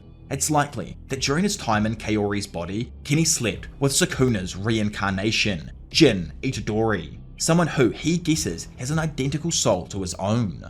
Which is freaking insane just to think about that for a second. Continuing with the series changing bombs here, Sukuna elaborates on how when he was in the womb, he consumed his twin brother because he was starving to death. In turn, it caused his twin soul to wander until it reached Kenjaku as Jin Itadori, with whom Kenny created Yuji. Technically, as we already know, Yuji is a player of the culling game because of the fingers sealed within him. Sukuna assumed that it was possibly a necessary step to ensure his strength as a host. Understanding what he's actually saying now, Uraume thinks that if this is true, then that means Yuji Itadori has latent potential equivalent to Ryumin Sukuna. Flashing back to Shinjuku as the two stand opposite each other, preparing to fight, Sukuna makes the first move. Throwing his hand forth, he cuts Yuji's face. However, our boy does not stop. Instead, he parries Sukuna's hand and lands his second black flash. Again, he snaps his other hand forth and lands a third consecutive black flash at Sukuna. Falling backwards through the inside of the building now, Yuji then grabs a pillar and creates these random scissor markings on it. Currently in the series, Big Yuji has two different curse techniques. Blood manipulation, which was engraved within him after absorbing the remaining cursed womb death paintings, and a new one, just gained after achieving the awakened state brought on by the sparks from the black flash. Slicing the pillar from the wall, Yuji gains the shrine that had been engraved into his core as the reincarnated body of Ryumin Sukuna. Throwing the pillar at Sukuna, the demon slices it into smaller squares and goes to kick at Yuji. Snatching his foot out of the sky from in front of him, Yuji tries to activate cleave on his leg, but only cuts the surface. Seeing Yuji then proceeding to throw a punch, Sukuna sends 3 point-blank slices that throw our boy's head to the side. Instantly whipping his head back though, and throwing his fist into Sukuna's ribs, Yuji lands his 4th consecutive black flash. Having gained some distance now, Sukuna, in all of his wise years, knows that the men from era to era may change slightly. But what the actual frick even is this? Luckily for him at this moment, Yuji has only just learned the technique, so its output is extremely weak. Still, it's not even that worries him, it's Yuji's extremely keen sense in battle. Flashing back to the moment Gojo told Ino that if he wanted to use the curse tool Nanami left behind, he didn't need to ask them. Ino knows it, he just understands that they've all known Nanami for longer than him and are his oldest friends. However, they reassured him that Nanami trusted Ino more than anyone else. Back to the present, Ino activates Auspicious Beast Summon number 4, summoning a massive dragon that slams the king into the wall behind him. Watching his beast get cut up all around him though, Ino tries to attack Sukuna with a blunt sword. However, Sukuna just stomps on it, trapping Ino in place. Noticing something, Ino then fakes out Sukuna, allowing Yuji to appear behind him and land his 5th consecutive black flash. Reeling from the hits as he slides back, Sukuna is just like, what the Fuck, how the hell is this even possible? How can he use Black Flash this many times? Laying on the ground, probably thankful for his life, Ino apologized to Nanami for not being of any help at all. Looking up and seeing Yuji jumping down to his level, Sukuna tries to punch him, but the boy grabs his arm and punches him back into the wall, destroying it. Attacking him with a flurry of slashes, Sukuna is baffled to see that Yuji isn't even being affected by techniques that use a mix of impact hits and slashing attacks. Closing in on him through the sea of slashes, Yuji pummels Sukuna with his 6th use of a Black Flash. Instantly reaching back, Sukuna manages to grab and activate a point-blank cleave on Yuji's head. Still not defeated, and with the left half of his freaking face seemingly blinded from the slashes, Yuji throws forth his 7th Black Flash, connecting with Sukuna's surprised head and knocking him back. Snapping back and screaming that he's just a brat, Sukuna is taken by surprise once again as Nanami's blunt sword connects with his dumbass head. Turns out, Ino, from like a nearby window, in a last-ditch effort to make an impact in the battle, threw the sword and dazed Sukuna at the perfect time, allowing our boy Yuji to prepare for his next blow. Telling Yuji to lay his ass out, our boy, just like Gojo, then hits him with a back shot so damn hard that it turns into his freaking 8th consecutive Black Flash. At this exact moment, Yuji Itadori was like a king, but superior. So, back during his part of the battle against Sukuna, Gojo had, like Yuji, awakened and achieved a unique reverse curse technique due to the 2 Black Flashes. In turn, he redistributed its usage to different areas of his brain, relieving the stress placed on him and allowing him to regain the reverse curse technique which had been previously lost. Looking down on Yuji below him, it's evident that it should be the same for the King of Curses, Ryuman Sukuna. He should be able to regenerate his arms and fix himself up, but due to our boy coming through clutch and landing 7 Black Flashes that struck at the soul's border between him and Megami, it's resulted in Sukuna completely losing the chance to activate his reverse curse technique. Elsewhere, atop a building, Miguel tells his boy that he put in a solid shift. Now though, he hopes that God has mercy on him in his next path. Coughing up and mentioning that he isn't even freaking dead yet, Miguel's attention is quickly torn away from Larue as he sees the explosion of someone's aura. Questioning that this has to be a joke, we boost back to the fight to see that Sukuna, alongside the sparks of black, he's regained his domain expansion, the Malevolent Shrine. For those wondering why or what's up with this completely new center for his domain, to be honest, I don't even know. Plus, here we can like almost see the outline of his barrier, which is crazy as well because, you know, bro has a barrierless domain. To be honest, and I'm just assuming that it has something to do with Sukuna having to alter his hand signs to compensate for those destroyed ones. Apparently, by actually changing those hand signs and using a specific part of his brain that was unaffected by the Infinite Void, Sukuna was able to activate his curse technique alongside his barrier. Amidst a sea of uncertainties and impromptu binding vows, Ryuman Sukuna, after his rush of Black Flashes, was able to recreate the Malevolent Shrine without loss in the overall radius or the potency behind its slashes. So skipping back now to the preparation for this battle, Hakari pointed out, as we all know, that both reverse curse techniques and domain expansions are vital to their upcoming operation. Speaking up, Maki lets him know that it's absolutely useless to her, annoying Hakari, who obviously wasn't even talking to her about reverse curse technique. When it comes to Yuji and Choso though, Big Bro mentions that he may have a way where he and Yuji could figure it out. Wondering exactly how all of the others regenerate their bodies with reverse curse technique, Choso inquires how they compensate for their lost blood. Hakari and Yuta both replied that it's more or less off instinct. However, Shoko says that she converts her curse energy into blood. As we know in Jujutsu Kaisen, there are a ton of people who can use reverse curse technique but can't heal anyone themselves. One fundamental reason for this is the difference in usage. Another reason can also be the body of the target refusing to be healed.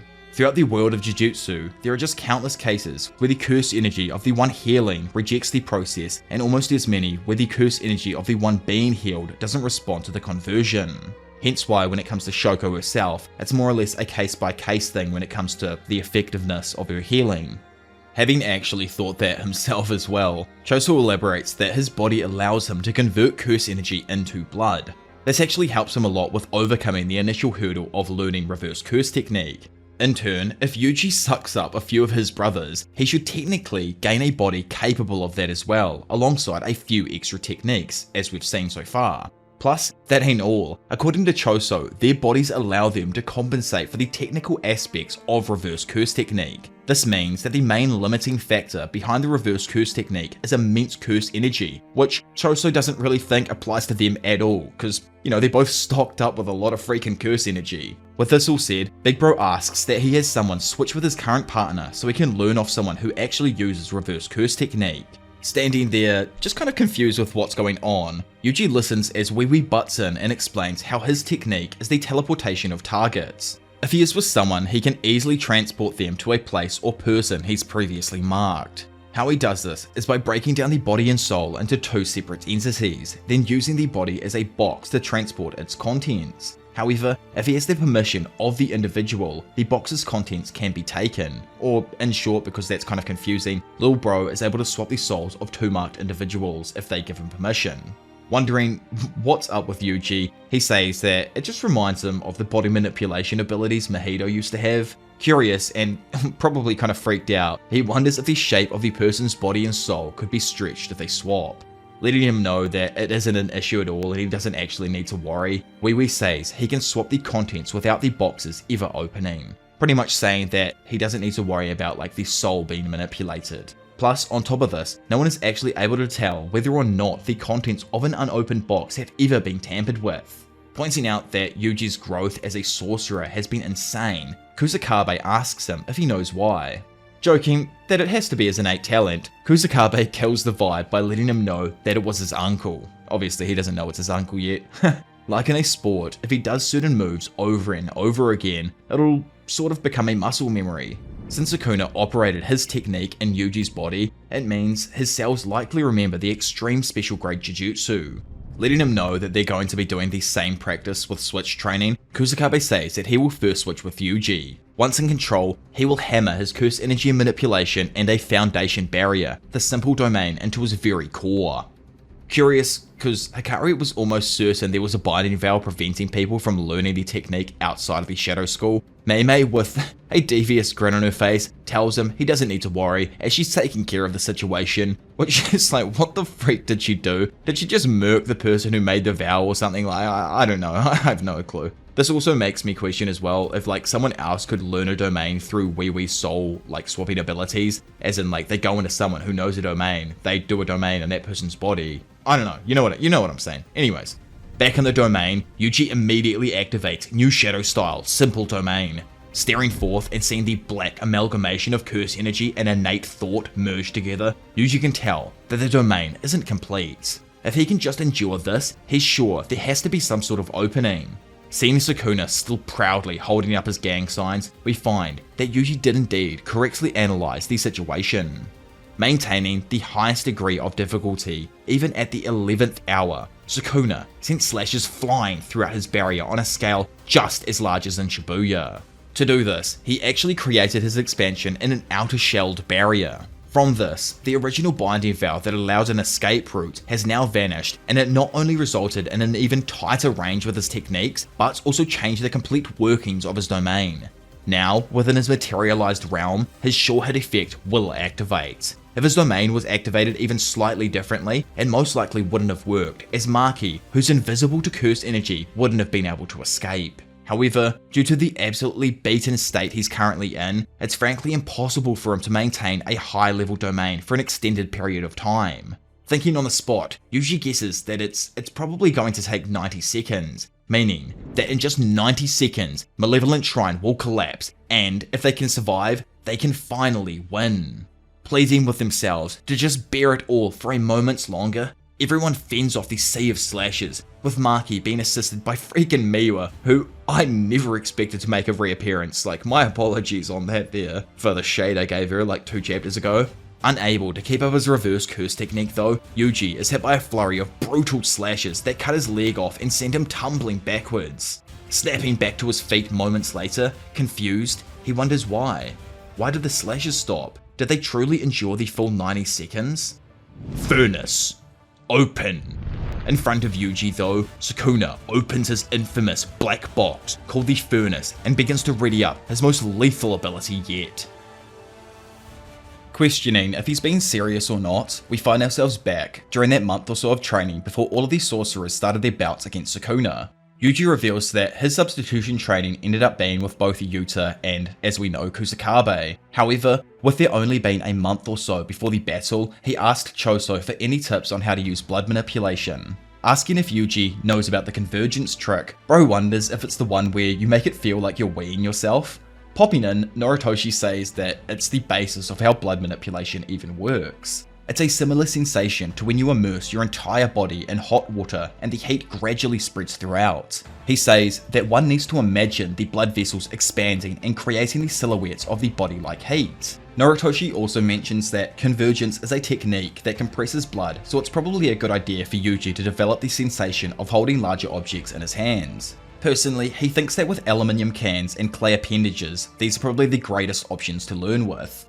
A bit saddened, Choso thinks that it's actually a bit better for Yuji to have a basic understanding of how to stop bleeding first. After all, the blood manipulation technique will only be a basic medical treatment that will relieve pain without actually targeting the cause itself. I just realized I was reading freaking backwards for no reason. Either way, just before leaving here, Noritoshi finishes his explanation, causing Choso to scream out for Yuji to ask him about Supernova and how it works. Which is honestly just crack up, because it's a technique that Keimo doesn't even have, and Choso just wants to help his little bro out in some sort of way here. Skipping back to Shinjuku though, as the flames burst out of his hand, we find that only after going through the preparation with Dismantle and Cleave will the doors of the hearth finally open. These flames have no speed in contrast to their firepower. To solve this, Sukuna had initially imposed a binding vow on himself. This was that the execution of the hearth would be forbidden in the case of an overwhelming numbers of sorcerers against Sukuna, except within a domain expansion. Due to this said binding vow, all substances that have been turned into dust by the expansion of Sukuna's domain acquire an explosive curse energy equal to that inside of the hearth. On top of this, Sukuna has temporarily changed the specifications of the barrier, limiting the entry and exit of living beings, keeping the area of his domain hermetically sealed without reducing its overall curse energy outputs. By the way, for those of you that are confused on what the hell hermetically even means, it just means airtight seal. I could have probably said that in the sentence, but I'm hella interested in what you guys might think, as I'm pretty sure it's kind of hard to have an airtight seal on a barrier with a barrierless domain. But maybe I'm just tripping right now and that's just me. Either way, as Uraume, now taking on Gojo's odd win stance, tells Hakari that victory is almost confirmed, we fly over to Yuji as he watches a large fire arrow unleash its terrifying power. The dust that was once there has now been transformed into a thermobaric explosive cloud that spreads rapidly to all corners of Sukuna's domain. As the fiery mass obliterates all around, we learn that due to the heat of Sukuna's stove, or furnace, or hearth, or whatever the hell we're calling it this week, a high temperature shockwave with an instantaneous and explosive transition, combined with the decompression and supercompression, leads to the complete and utter death of all living beings within Sukuna's domain. This here is the final secret technique of the King of Curses, Uraume Sukuna. This is the exact same technique he actually used against Maharaga to annihilate him with one blow during Shibuya.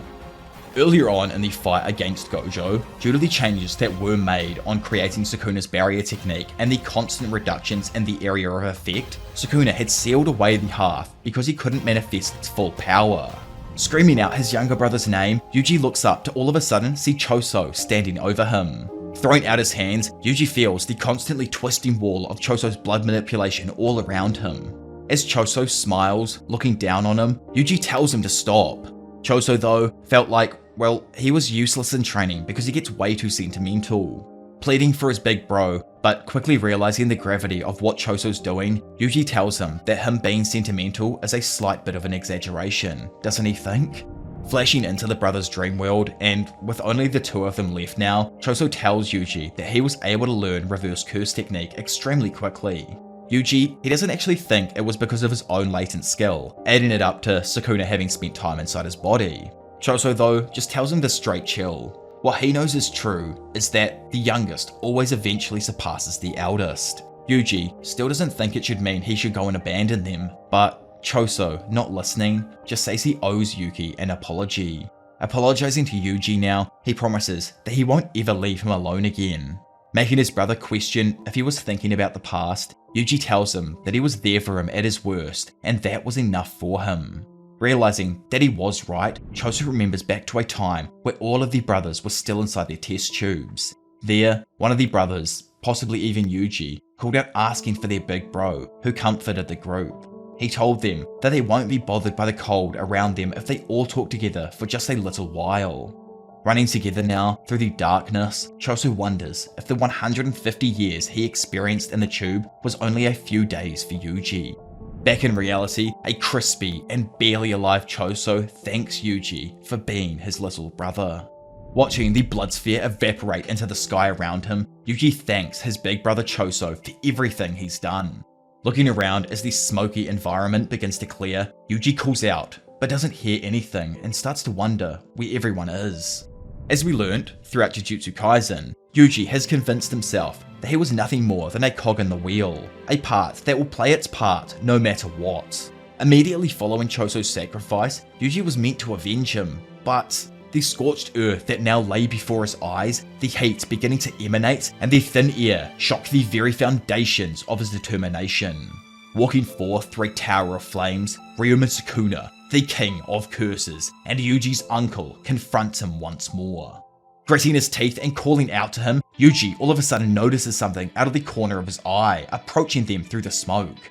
Freaking appearing for the first time in what actually seems like years now, big bro Todo joins his brother in battle.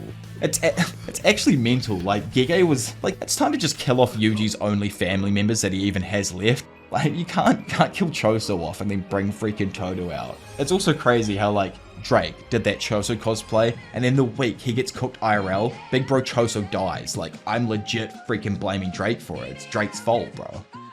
Elsewhere though, and back in Jujutsu Kaisen earlier on, Mei informed Todo that using her crows and his curse technique, they'll make sure the humans inside of Sukuna's domain survive by switching them out. She warns him that this domain is one of immediate death. There is no guarantee that they'll make it out alive. However, she thinks it's better than doing nothing. To get Todo's ability to work, they'll need to drastically expand the area of effect for Boogie Woogie. She lets him know that it's most likely 4 members he'll need to target for escape, and asks if he thinks he'll still be able to do it with his arms super messed up. Not even really knowing himself, Todo just says he can feel the beats of Boogie Woogie starting back up. Immediately, he then tells Mei to not reveal their plan to anyone else. This to him is for the simple fact that Yuji and Sukuna used to be one. Even if it was just in the past, that connection between them is strong and it could possibly result in resonance. Taking this in, Mei agrees on the possibility of Yuji unconsciously leaking the plan to Sukuna's side and asks if that's why he doesn't want anyone else knowing. Confirming this, Todo asks that she send a message to everyone else telling them to execute Okkotsu's plan well before his arrival. Which, I'm honestly kind of confused why they're telling everyone that Todo's going to show up if he doesn't want people knowing about it. Love to know down in the comments what you guys all think. Joking that there's really no need to tell the others, Mei says she'll keep her mouth closed tightly, just like her freaking wallet. Which is like, I love Mei. She's great. The plan, when it comes to Mei, was that she'd actually be accompanied by Yuta to help in adjusting the curse technique output. Todo himself was totally unaware if the people he was transporting were even safe. Sadly, Yuji and Choso, who were in the center of the domain, couldn't be reached by him. Having not had the time to really explain this undercover plan to Yuji because of, the stuff we went over before, Todo just apologizes to him. However, moments after, he screams out that maybe this is all okay. Asking if he knows why it might be all okay, he says it's because they all believed. Now, all he has to do is believe as well.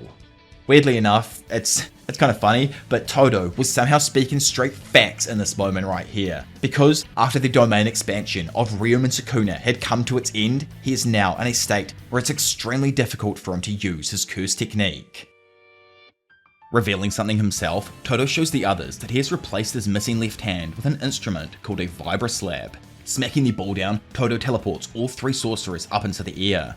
Having changed the conditions for activating Boogie Woogie from a clap to a metal piece striking the box, Todo can now perform around 50 swaps per second. Striking the instrument, the 3 sorcerers then begin to rapidly swap positions.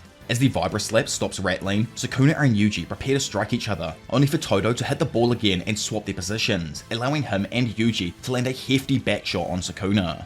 With the king dazed, it's revealed that entering a binding vow that limits the number of swaps per strike, Todo can select multiple people as his abilities targets and expand its effective range massively. Plus, after adjusting his curse technique with the help of Yuta back in the late Gojo colony, Todo was able to help everyone escape Sukuna's malevolent shrine and get away from the center of destruction. Glancing back at him, Sukuna finds the fact that Todo showed up extremely annoying due to how he goes about fighting at his own pace, which makes it extremely difficult to beat down on him. Activating Boogie Woogie, Todo swaps Sukuna's position so he's at the bottom of a crater before jumping into the crater and instantly swapping Sukuna back with him. With Sukuna stuck in the air now, Todo readies himself and tries to land a kick, but Sukuna jumps mid-air and avoids the attack. Absolutely baffled, Todo notes how Sukuna is somehow able to use the air as footing. Yuji then comes boasting through, torques his body back, and whips a curse energy infused rock towards Sukuna. In a flash, Todo then swaps Yuji with the rock, allowing him to close in and land a brutal two-footed kick to Sukuna's chest. Undeterred, Unc grabs a hold of Yuji's face and goes to throw him, but Todo quickly teleports him out of danger, then in behind Sukuna, allowing Yuji to once again backshot the King of Curses. Stuck, unable to proceed further, Sukuna finds it impossible to adjust to Todo's swapping, especially since he can freely change the number of swaps per tap. Still, he remarks that he has learned one thing about how he can accurately read the timing of a teleport. Taking a shot from Yuji though that sends him through multiple pillars and back out into the desolate landscape of Shinjuku, the king quickly rises back to his feet and continues to say that it's the point where Yuji is at max concentration. Thinking that's exactly now, Sukuna believes Todo will faint and not swap Yuji as he did during the climax of his battle against Mahito. Suddenly glancing back, Sukuna sees one of Meimei's crows appear behind him. Realizing that he misread the situation and believing Todo planned to swap Yuji with the crow, Sukuna turns around and kicks the crow. However, no Yuji ever appears and Sukuna is unable to dodge the impending strike. Once again, throwing his arm forth, Yuji Itadori strikes his stomach with another use of Black Flash.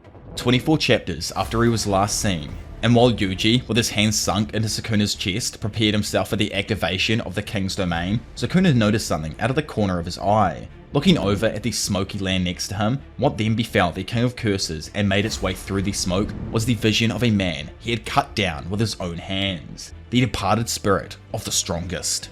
Now, and feeling like Sukuna's back is pressed up against the wall, Yuji, while thinking about Choso, vows to crush his heart and win. Stopping still though, he listens as Sukuna rattles off the activation for his domain expansion. A fraction of a second later, Sukuna again snaps his head towards a figure making his way through the smoke.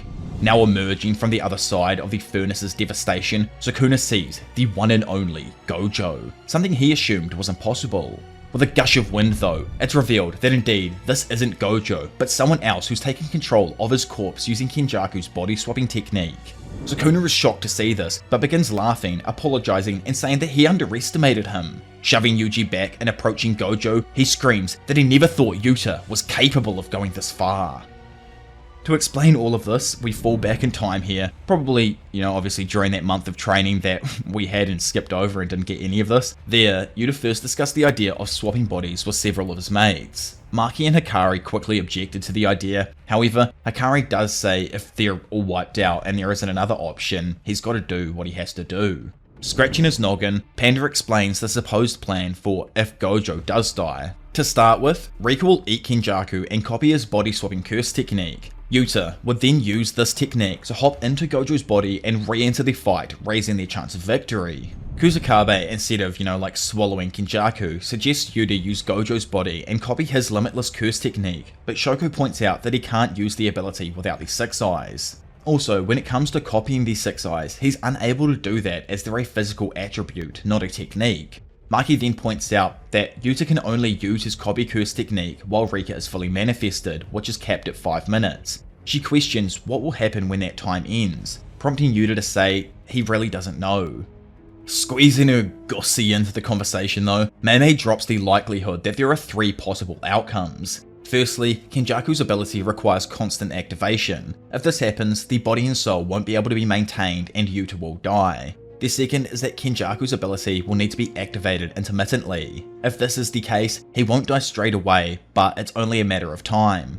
Third and final is Kenjaku's ability only needs to be activated once, and even after Rika's 5 minutes is up, he'll still be able to use Gojo's limitless technique in his new body. For the third to work though, they'll actually need to dispose of Yuta's original body as he'll forever remain in Gojo's from then on. Yuta says he isn't against this as a final option, as even if Rika isn't fully manifested, he'll be able to use his copy ability inside of his own domain and would like to try it first before taking Gojo's body. Scowling, Maki tells him to quit talking like it's already settled, as she doesn't really like the plan at all. Yuta interrupts though, saying he's getting angry about this. From his perspective, no matter how they look at it, his plan is what they should do. Kusakabe counters that he's right as far as the plan goes, but their concern is what happens to him as a person. Getting annoyed himself, Yuta questions what he means by as a person. Fixing his gaze on the duo, he reiterates that they're going against history's strongest sorcerer. If throwing away their humanity gives them a shot at winning, that's the least they can do for victory. He questions if becoming a monster frightens everyone that badly, to which Maki says he's extremely important to all of them. Pissed now, Yuta screams out asking them, what about Gojo? Isn't he important? They've always pushed the burden of being a monster onto him alone. If Gojo goes and dies, then one of them will need to take that spot, and if no one else steps up, then he will. Later on, Yuta, still probably a little irked over the earlier conversation, asked Gojo to take over his body if he passed, to which Gojo says he doesn't care, since he doesn't plan on losing. He hilariously adds that what truly upsets him is the fact that Shoko didn't object at all. Having calmed down a little bit now, Yuta relayed to Gojo about how Uro told him he's a Fujiwara descendant, whereas Gojo told him he was a Sugawara descendant. Surprised, Gojo says that, well, he is a Sugawara descendant, as he can tell they're distant relatives. Plus, he questions that, the Fujiwaras and Sugawaras were on bad terms. Not too sure even himself about this, Yuta says Uro may have just been confused. However, Gojo poses the idea that maybe both of them were right. Glancing at his student, he guesses that Yuta may have been even more blessed than him, and it'd be extremely lame if he didn't capitalize on it. First things first though, he reminds Yuta to take care of his sloppy curse energy control. Honestly, that there is kinda cute from Dajo. I wonder if we'll ever see more of him being, a so-called teacher and doing more of this in a few flashbacks with, perhaps Yuji. I know he didn't really swap with Yuji, but it would be nice to see him in that 19 days or that month period, just teaching Yuji a few more things before he goes off and passes on. Anyways, Gojo, after bumping into Maki, Panda, and Inumaki, tells the group that they can all head back now, but they refuse. If you guys haven't realized where bro's actually headed, well, I think he's about to deal with a few of those so-called higher-ups.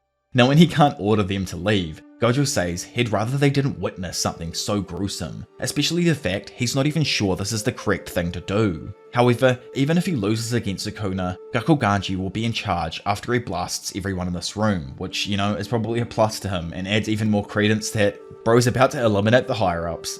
Again, Gojo looks back and tells them to leave once more, but they reject this, with Yuta asking them to not bear the burden of being a monster alone anymore. Leaving his 4 second-year students behind, Gojo enters the room alone. He knows that nothing can be done about him being a monster, since he was left in the dust back in the past and needs to catch back up to his boy. Obviously referring to how Suguru went mad and took out all of their monsters, and now it's Gojo's turn to do the exact same thing. Skipping forwards again to the time Rin demonstrated his curse technique to Yuji and others, he explains that he amplifies the sugar in his body and manifests it externally in some way. As a side effect though, he tends to get lightheaded when using it due to his blood sugar dropping. Having a spark of genius, Shoko asks if he thinks he could transfer the sugar directly into others, to which Rin guesses is likely possible. Happy, she then designates him as a medical team member alongside herself and Nita. His role is pretty simple, as all he needs to do is administer sugar to the brain during technique activation. Moving back to the current day, and in the moments after Yuta had been rushed back to Shoko, Nita and Rin leaned over his operating table. Nita emphasized to the others around him that his technique has stopped Yuta's wounds from getting worse, but adds that he can't heal people. Furthermore, he says it's just like with Gojo, the wound is way beyond the capabilities of his reverse curse technique. Pretty much, this cements the death of Yuta's original body, and means if Kenjaku's ability needs to be activated more than once for Yuta inside of, Gojo's body and everything, after the 5 minutes that Rika is allowed to be out comes to an end, Yuta will sadly die. Looking over at Shoko, a wounded Yuta tells her he's maintaining his consciousness thanks to Rika, but even with that, he's reaching his limits. Having removed her face mask, Shoko lets him know Gojo's body has been stitched up, but once Yuta swaps, he would need to use a maximum output reverse curse technique to finish the treatment. Acknowledging this, Yuta looks down at his ring and apologizes to Rika for moving it to his right hand. Instantly flashing back to the present though, both Sukuna and Yuta simultaneously activate their domain expansions. Standing opposite each other and having thrown up identical gang signs, everyone wonders how one even counters Sukuna's open barrier type domain. Will it be through the hands of Gojo that the solution is revealed again? In a flash, both Unlimited Void and Malevolent Shrine clash. From the outside, it's shown that Yuta, like Gojo, managed to expand his domain over Sukuna's, then shrink its size down drastically. From inside the domain, Yuta relays how Gojo originally worked out a countermeasure against Sukuna's domain, called a Shrunken Barrier. For exactly 3 minutes, it's possible to withstand the effects of Malevolent Shrine beating down on the barrier from the outside. He's sure his switch training with Gojo allowed him to elevate his barrier techniques, and with Sukuna's current fatigue taken into account, he thinks he'll be able to maintain the domain for 3 minutes, like Gojo did. Sadly though, and I don't even know why bro thought this was gonna work. After all, Sukuna was able to rid himself of Yuta's own previously imposed 99-second time limit by restricting his domain's effective range to the outer line of Yuta's domain. Facing him down though, Yuta resolves himself to deal enough damage to Sukuna within the next 3 minutes that he drops his domain. On the other hand, Sukuna smiling notes that he doesn't need 3 minutes. Instead, he'll destroy Unlimited Void and expand his effective range to slaughter everyone. Locking in, Yuta goes to use blue to attack Sukuna, but the king instant transmissions all up in our boy's face. Then, using his mangled arm, Sukuna holds Yuta in place and begins landing a fast succession of punches to his face. Stunned, Yuta comes to realize that Sukuna bypassed his infinity with domain amplification, even though he'd already activated his domain. Smug, Sukuna knew all along that since Meimei's crows couldn't enter the domain in his battle with Gojo, they wouldn't have seen him use domain amplification alongside domain expansion. Well, looks like Yuta or Yugo got murked off screen in fine Gege fashion here, as the next thing we end up seeing is Rika in tears while tightly gripping Yuta's body in her arms. Turns out I'm just straight up wrong, and instead, back inside the domain, Yuta ducks a jab, grabs Sukuna's arm and tosses him in front of himself before landing a kick that sends Sukuna off. With some distance now between the two, Yuta notes that he can't use any other techniques other than Limitless, since Rika sadly didn't follow him over to Gojo's body. However, he also believes that from the moment Sukuna lost his hands, he hasn't unleashed a world-cutting dismantle. So in his eyes, the only way for Sukuna to counter Gojo's body is to use domain amplification. Darting in and going to strike, bro somehow, even with the advantage, misses his punch, allowing Sukuna to counter-attack. Even though Yuta had Gojo as a body-swapping partner, Yuta reveals that he found it difficult to use his longer arms and legs along with controlling his innate technique. Quickly dodging out of the way of a misfired blue, Sukuna realizes that this is why Yuta needed these 6 eyes and tauntingly asks if he can afford to waste time before punching him away. So, back when Kenny was actually alive, the dude informed Sukuna of pretty much all of the info he had on Yuta's copy technique and how it worked. Due to having this previous knowledge, Sukuna started to question whether or not Yuta can still use all of the techniques he's copied. Even if he can, Sukuna knows he's grasped how all of them work and that he can't use them simultaneously. Coming to the conclusion that Yuta can only use Limitless in his current body for 5 minutes and that he plans to finish the fight before the duration of copy ends, Sukuna suddenly starts to think about the possibility of purple being used. Knowing what he needs to do himself, Yuta remembers back to when Gojo told him how his curse energy was far too imprecise. Searching through all of his memories he had with Gojo, Yuta sticks his hand forth and begins the chant for Hollow Purple. Almost instantly cutting him off, and with his cut off hands might I say, Sukuna holds Yuta still, allowing him to land an easy punch to his face that sends the sorcerer shooting back into the center of their domain clash. Slowly rising back to his feet, Yuta surmises that the op's still on Badman time against his copy and curse techniques on top of his limitless abilities. Thinking he's super big brain though, Yuta reckons Sukuna would never expect him to use 2 copy techniques at the same time and decides to go for it. Throwing his hand forwards and activating blue, randomly a part of the domain shell shatters inwards, and with it a random voice recorder is sucked in. Turning to see what it is, Sukuna is stunned still as the recorder plays Inumaki's own voice telling Sukuna to not move. Now with the demon stuck in place and blood pouring from Inumaki's damaged throat, Yuta begins the chant for Hollow Purple. As one of the series' most prolific chants are slowly read out, Sukuna realizes that the curse speech command came from the actual user, not Yuta. Thrusting his hand forth, Yuta finishes chanting the empowered words for Hollow Purple and prepares to launch the lethal blast at the King of Curses. In a flash, the tiny domain cracks and shatters into 1,000 bits, signaling the conclusion of the domain struggle with Sukuna. Bursting through the smoke, Sukuna comes to a stop and remarks that the attack stung. However, he's lucky Yuta didn't have a clue on how to use it properly and destroyed his own domain in the process. Rushing through the smoke themselves, Yuji, Todo, and Yuta emerge to give chase. Unconcerned for his own life, Todo tells Yuta to fire off as many hollow purples as he wants. Even if he is in the attack path, Todo states he will use Boogie Woogie to move him and Yuji out of the way before it lands. Crashing to the floor though, it sadly turns out that the technique Yuta copied had burned out early due to his domain expansion, meaning that bro didn't even make it to the 5-minute mark. Aggravated, Yuta mentions that since Rika wasn't with him, he no longer has access to copy, and he expected to burn out Limitless, but is surprised because he just assumed Kenny's technique would keep going. Thinking back to the moment he cut down Kenny, Yuta assumes that he must have done some sort of method that allowed him to act freely after opening a domain, an ability he never received after copying Kenjaku's technique. Glancing back, briefly distracted by Yuta collapsing to the ground, Todo can then only watch as Sukuna takes advantage of this and lands a black flash on him, which not only rocks the sorcerer but snaps a part of his Vibra Slap off, pretty much cementing that he can no longer use the technique. Seeing this, Yuji rushes in to attack and somehow even manages to teleport in behind Sukuna as Todo strikes his own body with what remains of his Vibra Slap. Coughing up blood and recognizing that he was late with transporting Yuji, Todo still declares that he won't go down so quickly. As Yuji then lands a brutal punch to the face of Sukuna, the demon realizes that Todo is swapping his location with fragments of Yuta's domain. The only reason this is actually even possible to begin with is because he's hitting clumps of curse energy that can be targeted by Boogie Woogie, with whatever's left over of their Vibra Slap. In a fraction of a second, Yuji, with the help of Todo, rapidly teleports around Sukuna, eventually finding an opening and managing to touch the King of Curse's chest. With his palm placed on his chest, Yuji screams for Fushiguro to wake up before activating a point-blank dismantle on the side of Sukuna's body.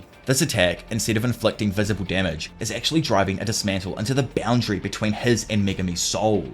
Realizing Yuji made a binding veil that narrowed the curse technique's ability to tear souls apart more effectively by restricting its targets, Sukuna, while vomiting up some fingers, concluded that continuing to be hit by it would prevent him from maintaining control over his body. Quickly slurping his fingers back in, Sukuna jumps onto a wall to gain the higher ground, but Yuji quickly collapses it with Cleave. With his footing falling away, Sukuna starts to fall along with the wall, while below, Yuji readies his punch. Dodging out of the way in time though, Sukuna then counters with his own strike, sending Yuji crashing back into another wall. Smirking with confidence, Dude jokes that if he doesn't get hit, it ain't a problem. Meanwhile, Todo doubts that his spare Vibra Slap, crack up that he actually came with a spare instrument to this battle, would even register as his left hand for Boogie Woogie. Needing to land just a few more hits though, he begs for his snapped one to not fail him now and prepares to slap it one last time. Believing there to be no way he can swap left, Sukuna is utterly shocked when the final slap breaks the instrument and instantaneously teleports Hana above him, who already has her trumpet halfway through the ritual to unleash Jacob's Ladder. Back during the time where Hana was healing after taking a beating from Sukuna, like 70 chapters ago now, back when they first tried expelling Megami, well, it was sometime after then that Yuta asked her for help during their battle against Sukuna. He elaborated that she didn't need to participate in a battle like them and only has to fire Jacob's Ladder as a final attack. The idea behind this is that the Sorcerers want to make one last attempt at tearing Megami and Sukuna's souls apart, while making the most of Yuta's copy ability in its final moments. Clarifying what he means, Yuta thinks the average person always focuses on what techniques he's copied and how many he's got stored away without expecting the original user to make an appearance. Kinda like he just did with Inumaki's curse speech, it's even more effective after his opponent figures out the conditions for his copy to work, since most of the time they assume he's stolen it and killed the original user. However, the true strength of copy in Yuta's eyes is that it's possible to hold two of the same attacks in your hand.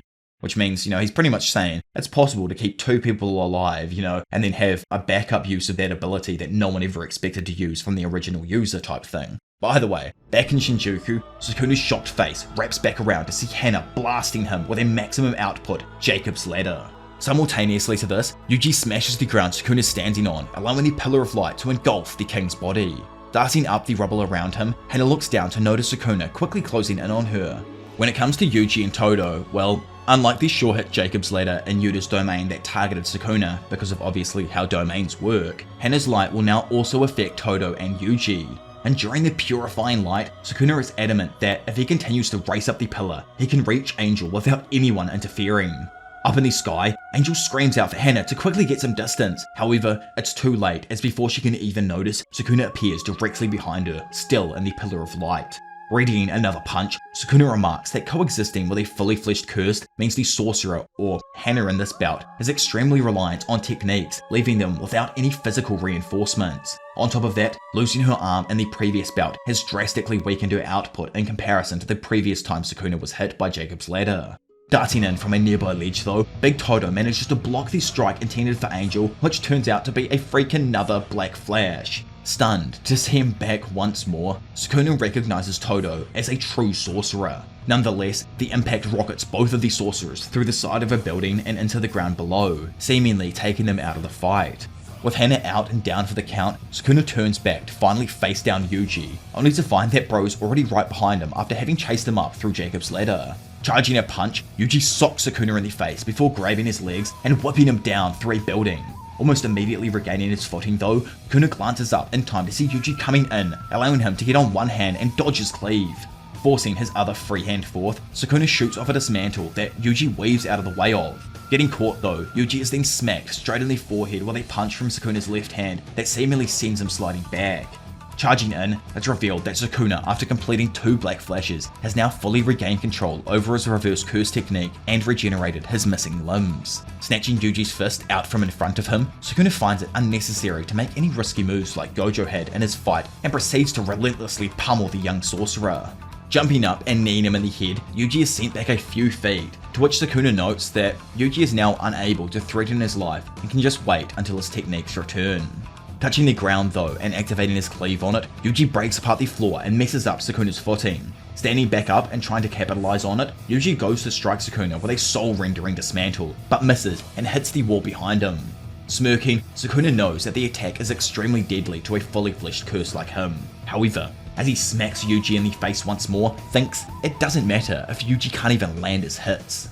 Suddenly, bringing the king back to reality, his eyes widen at the sight of something people thought impossible.